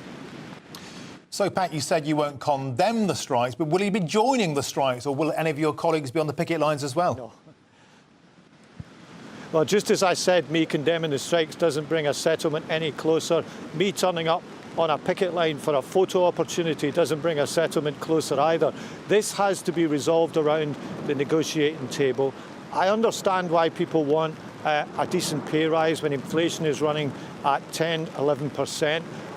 all of this and the affordability of what's available has to be taken into account. Maybe the union won't get everything they want at the end of the day. Maybe the employers will have to give a little bit more than they wanted to initially. Either way, we want to see a negotiated settlement to this so we can have a properly functioning railway again, particularly in the run-up to the Christmas and New Year period. You managed to swerve the question about your colleagues. You said you won't be on a picket line, but, do you think it's the right place for MPs to be, not necessarily on this strike, but as we're facing a winter of discontent? What's your message to fellow Labour MPs when it comes to standing on picket lines? Well, I would refer them to the advice of Christine McEnany, the General Secretary of the Trade Union Unison, who was asked this question a few weeks ago, and she said, I'm not interested in politicians turning up to picket lines for a photo opportunity. What I want to see is a good deal for my members. I think it was very wise advice from her. Pat, we're expecting an announcement about 9:45, quite soon, half an hour's time, on the ruling today on the independence referendum in Scotland. How do you think that will go, and what would you like to see happen? Well, I don't know what the court will decide, but from the Labour Party's point of view, we don't want to see another referendum at this time. We had one in 2014. It produced a clear result. We've been discussing some of the issues facing the country in the last few minutes. We've got major cost of living issues. We've got an energy price crisis. We've just had this autumn statement, which has been really a damning indictment of 12 years of Tory stewardship of the economy. We want the next election to be about replacing that government and getting a new direction for the United Kingdom together. We want to keep the United Kingdom together, and that's why we don't want to engage in another bout of constitutional wrangling. Basis, then you'd rule out any future possible pact with the SNP, would you? Yes, we've done it many times. OK, Pat McFadden, we'll leave it there. Shadow Chief Secretary to the Treasury, good to talk to you this morning. Thank you. Looking very wet and miserable there, isn't it? OK, let's bring you up to date with the rest of today's top stories. More than 11 million pensioners are to receive up to £600 from today to help with their energy bills this winter. The government says most payments will be automatic, with households receiving the money over the next 2 months. And Manchester United's owners, the Glazer family, are considering selling the football club. It follows a shock announcement that Cristiano Ronaldo will leave the team with immediate effect after his public criticism over the direction of the football club. Around 250,000 adults have undiagnosed type 2 diabetes. Research published in the European Association for the Study of Diabetes claims people aged 40 to 70 should be screened for the condition. Currently, it's only high-risk adults who are offered a test.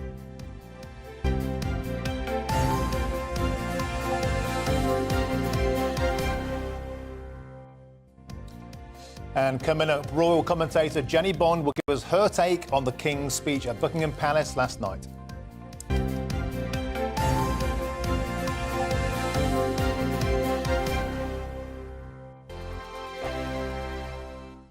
We are GB News, the People's Channel. Why not take us home with you by visiting the GB News shop at gbnews.store. You'll find all the official merchandise, a really good present actually for yourself, your friends or your family. We ship across the UK mainland at no extra cost. GB News, the People's Channel. Hello, I'm Michelle Dewberry and you can join me every weekday 6 till 7 on Jubes & Kerr. Me and my panel will get stuck right into the day's events, and I can tell you, in fact, I can warn you, expect some robust debate, some strong opinions and perspectives from both sides of the fence. It's about you at home as well. I love to read out all of your comments, or at least as many as I can. So join me, Michelle Dewberry, Monday to Friday, 6 till 7 on Jubes & Kerr. Join my show Farage, 7 p.m. till 8 p.m. Monday through Thursday, and there you will get opinion, analysis, debate, and I'll cover stories that nobody else dares to touch. You've been cancelled. Join the club. Oh my goodness me. And then for the last 15 minutes, talking pints. We're over a drink. We have a civilised conversation with someone. We very often disagree, but we do it in a grown-up way. Come and join me on Farage. Monday to Thursday nights on GB News. At 6, it's Dubes & Co. 7 o'clock, Farage. At 8, join Mark Stein. And at 9, Dan Wootton Tonight, followed by Headliners. On TV, radio and online. This is GB News. Hello, I'm Esther McVeigh. And I'm Philip Davis. Whether you're watching or listening on TV, online or on radio, we handpick the latest stories, debates and expert opinions for your weekend. So whether that's politics, news or showbiz, we've got it covered. Join us every Saturday morning at 10 o'clock on GB News. Join me every Sunday at 6 p.m. for Gloria Meets. In exclusive interviews, I'll be finding out who our politicians really are and what they really think. I think I've seen probably quite enough of Matt Hancock to last me a lifetime. I'll also be getting to know you better, travelling to find out what you think about the politicians who are fighting for your vote. They've got to get this country back on track. Join me every Sunday at 6 p.m. only on GB News, on TV, radio and online. I'm Mark Dolan. Join me at 11 on GB News for Headliners, in which I'll be joined by two of the UK's top comedians discussing tomorrow's papers. If it's an important story, we'll cover it, but we'll have some fun along the way. Headliners, the late night paper review that won't send you to sleep like the others will. 7 nights a week at 11 p.m. on GB News.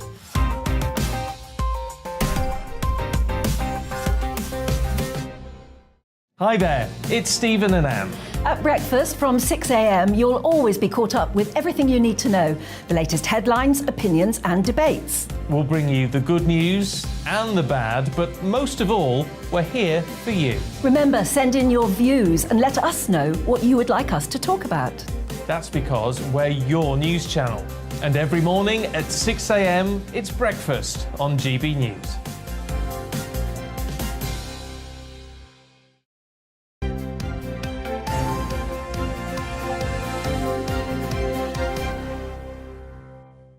Welcome back. Today is day 3 of a hearing of the Special Immigration Appeals Commission, where Shamima Begum's lawyers are challenging the Home Office's decision to remove her British citizenship back in 2019. Yeah, it's a huge case to watch, and our national reporter, Eddie Costello, is outside the hearing now. Eddie, bring us up to speed with what's the latest so far. Well, this is a case that has gripped the nation for many years now. There are questions. Was Shamima Begum groomed? Was she trafficked?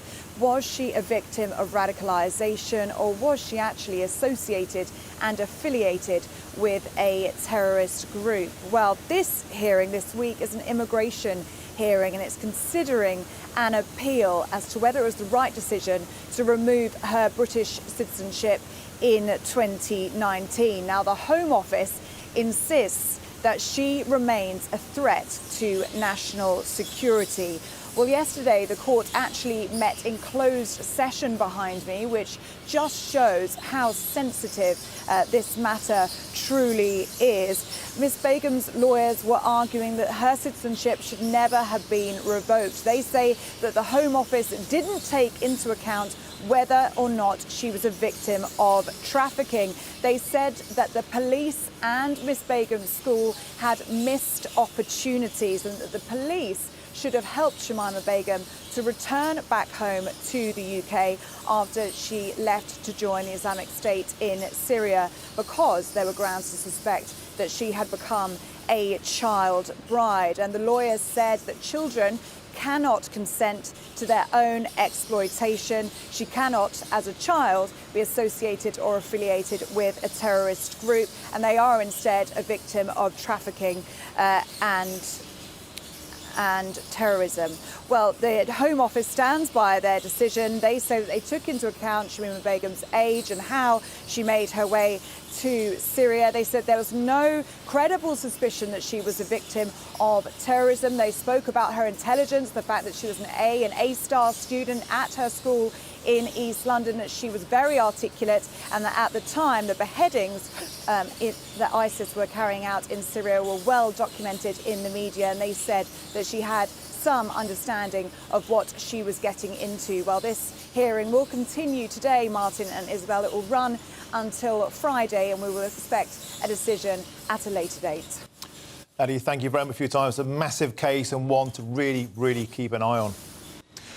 Well, the South African president has today begun the second day of his state visit to the UK. It's the first time King Charles has hosted a foreign head of state since he took the throne. And we're joined now by royal commentator Jenny Bond to discuss this some more. Good morning to you, Jenny. Fantastic to see the royal family doing what it does best, exercising a bit of soft power, all the pomp and ceremony, and of course a fabulous menu from the King last night, and his first state visit, a historic moment. Yes, it was indeed. It was good to see the palace doing, as you say, what it does best. It takes days and days and days to get ready for these banquets, and longer than that to get ready for the whole state occasion and the state visit. I think it was great to see the Prince and Princess of Wales stepping up and taking a very prominent role. They greeted Mr. Ramaphosa at his hotel before the day's activities got underway and before he met the King. And last night's state banquet was really quite something, and a very important speech also by King Charles. I think it was important that he should acknowledge the relationship and the history between South Africa and the UK, and he did that. Around our former colonies, the cries not just for acknowledgement of the past, but for reparation are loud, as we saw on the Caribbean tour of Kate and William earlier in the year. But this time, King Charles, took the first opportunity to say we must acknowledge the wrongs which have shaped our past, and in that way we can move forward to a common future. And he talked of the profound sorrow of our history. Probably didn't go as far as many in Caribbean and South African places like that would wish, but it was certainly an acknowledgement of our history on a very important stage. Hi, Jenny. Well, apologising for Britain's historical shame might go down well with the establishment, but it won't go down that well with the public, will it? Wouldn't it be better to move away from this self-flagellation and be more positive about the future instead?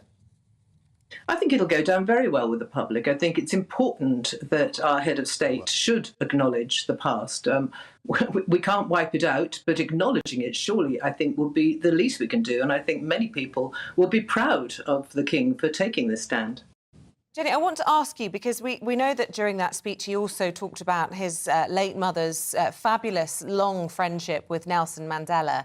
And it just leads me straight away to think of this award that the Sussexes have been nominated for challenging structural racism within the monarchy. And one wonders how aware the Sussexes are, and particularly, I think, Prince Harry, about that long relationship between the pair. Well, Harry simply must be aware of it. He has accompanied his father. I went to South Africa with Harry and Charles shortly after Diana died, and met Mandela and the Spice Girls. And in fact, yesterday, Cyril Ramaphosa picked up the picture of Charles with the Spice Girls and Mandela. Harry obviously is aware. I think I feel very cross about this award being even offered to the Sussexes, because by offering it, it is a tacit accusation, maybe not so tacit accusation, that there is structural racism within the royal family. I do not think that's the case. The Commonwealth, which is largely made up of people of colour, is hugely important to our late Queen and to King Charles, as he made clear yesterday. Yeah, and as you say, this award being offered by JFK's niece, no less, and enraging lots of people that they were even offered it. But do you think they will accept it? And if they do, is there any way back for them? And will King Charles be able to forgive that?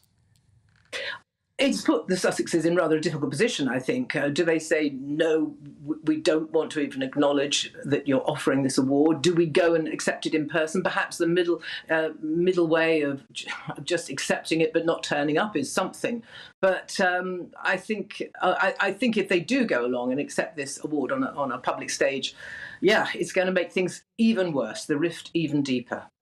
I think you're right. Jenny Bond, always fabulous to see you. Thank you so much. And I didn't have time to really focus on Jenny Packham, the stunning dress that Princess of Wales was wearing last night. And as a lady who's always wearing stunning dresses, I knew you'd have a thought. But we're out of time. We've got to go. I'm so sorry, Jenny, to cut you off. We've got to go off air now. That is it from us. Thank you for joining me this week, Martin. I'll be back with Andrew Pearce tomorrow. But in the meantime, here's Tom Harwood with The Briefing. Have a lovely day. Hello, a very good morning to you. I'm Aidan McGivern from the Met Office. A cold start out there for many of us, some fog patches as well, but further wet and windy weather is already making its way into the west. That will soon sweep across the rest of the UK during the rest of the morning and early afternoon. These weather fronts are moving quickly, tightly packed isobars pushing them through, and the rain, although short-lived, is intense. We've already seen that across Wales and the southwest, that rain clearing Northern Ireland, pushing through the rest of England and then arriving into Scotland as a fragmenting band, so the rain becoming more on and off, more showery as it moves into northern Scotland. Nevertheless, a damp afternoon to come with some flakes of snow over the higher tops. Now, there's going to be a strong wind ahead of that rain for the Northern Isles, again, gales for Shetland, but also a brisk wind from the southwest, sending a lot of showers in to the rest of the UK. Fewer showers, though, for eastern England, where there'll be some sunshine to end the afternoon. And then, as we go into the evening, mostly clear in the east of England, northern Scotland as well, away from the Northern Isles, but elsewhere across the UK, an awful lot of showers coming in from the west and from the southwest. I think the gusty wind overnight will keep a widespread frost at bay, but where we do get some clear spells towards the east and the far north, where we get some shelter from the wind, temperatures will approach zero. And it's a bright start for many on Thursday morning. Further showers for Wales, Northern England, as well as Scotland for a time. They then ease before the next batch of wet and windy weather sweeps in. This is another narrow weather front which will be fast moving, but an hour or two of fairly heavy rain is expected as it pushes eastwards. And it's a milder day actually tomorrow, 13 Celsius in the south, 11 Celsius for Scotland, Northern Ireland. It's slowly warming up because the winds are coming from the southwest. However, after a fine day on Friday, those southwesterly winds will also bring some wet weather on Saturday, especially across western areas. We are GB News, the People's Channel. And right across the United Kingdom. You can find us on Sky Channel 512. Virgin Media Channel 604. Freesat Channel 216. Freeview Channel 236. And YouView Channel 236. You can also take us with you on DAB Plus Radio. With the GB News app and at the website gbnews.uk. We're absolutely everywhere. Come join us on GB News, the People's Channel, Britain's news channel.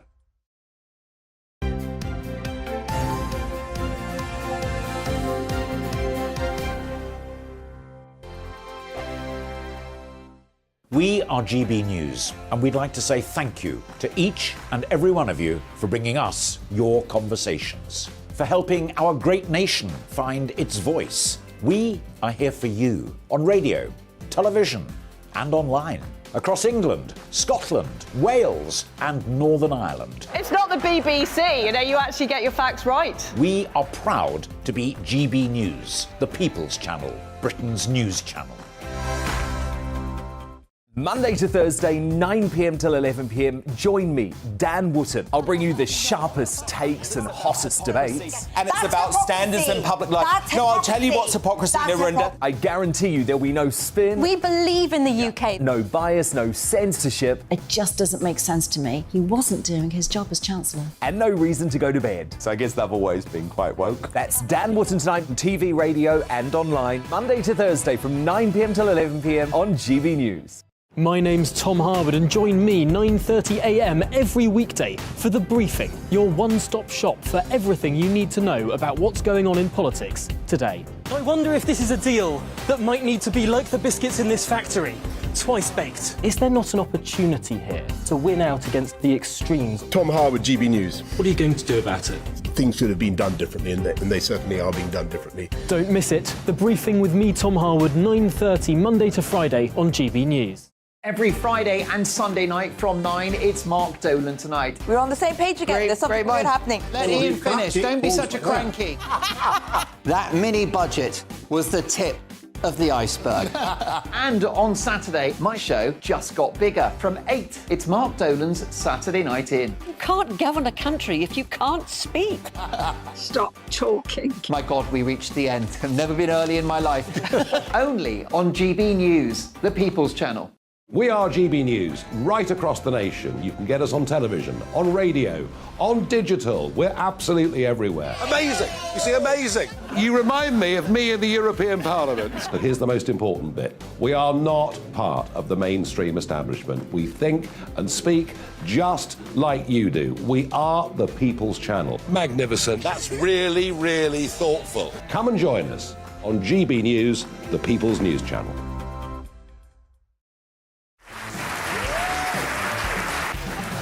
My name is Andrew Doyle.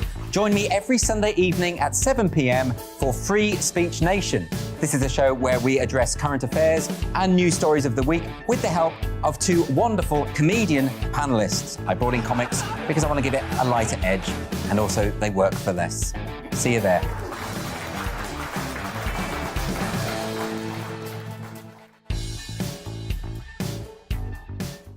Every morning from 6 o'clock, we'll wake you up with GB News Breakfast with all the stories you didn't know from the night before. So whether it's serious news, entertainment, or your own views from all over our great nation, we're here to kick off your day with a smile. The national media should be reflecting and reporting what's happening here. You will notice the northwestern accents.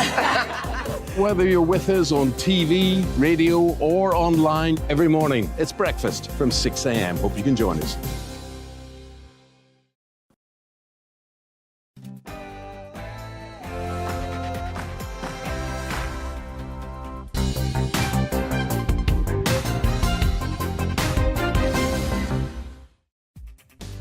Two Conservative MPs have announced they're standing down at the next election within the last 24 hours, with speculated many more to come. The government has pulled a key housing vote that was due to take place on Monday due to a number of rebels. And of course, the Prime Minister faces questions from Sir Keir Starmer today, and the Chancellor faces questions from the Treasury Select Committee. It is all happening in Westminster, and to many, it seems like the Tory party is collapsing. We'll explore it all after the headlines.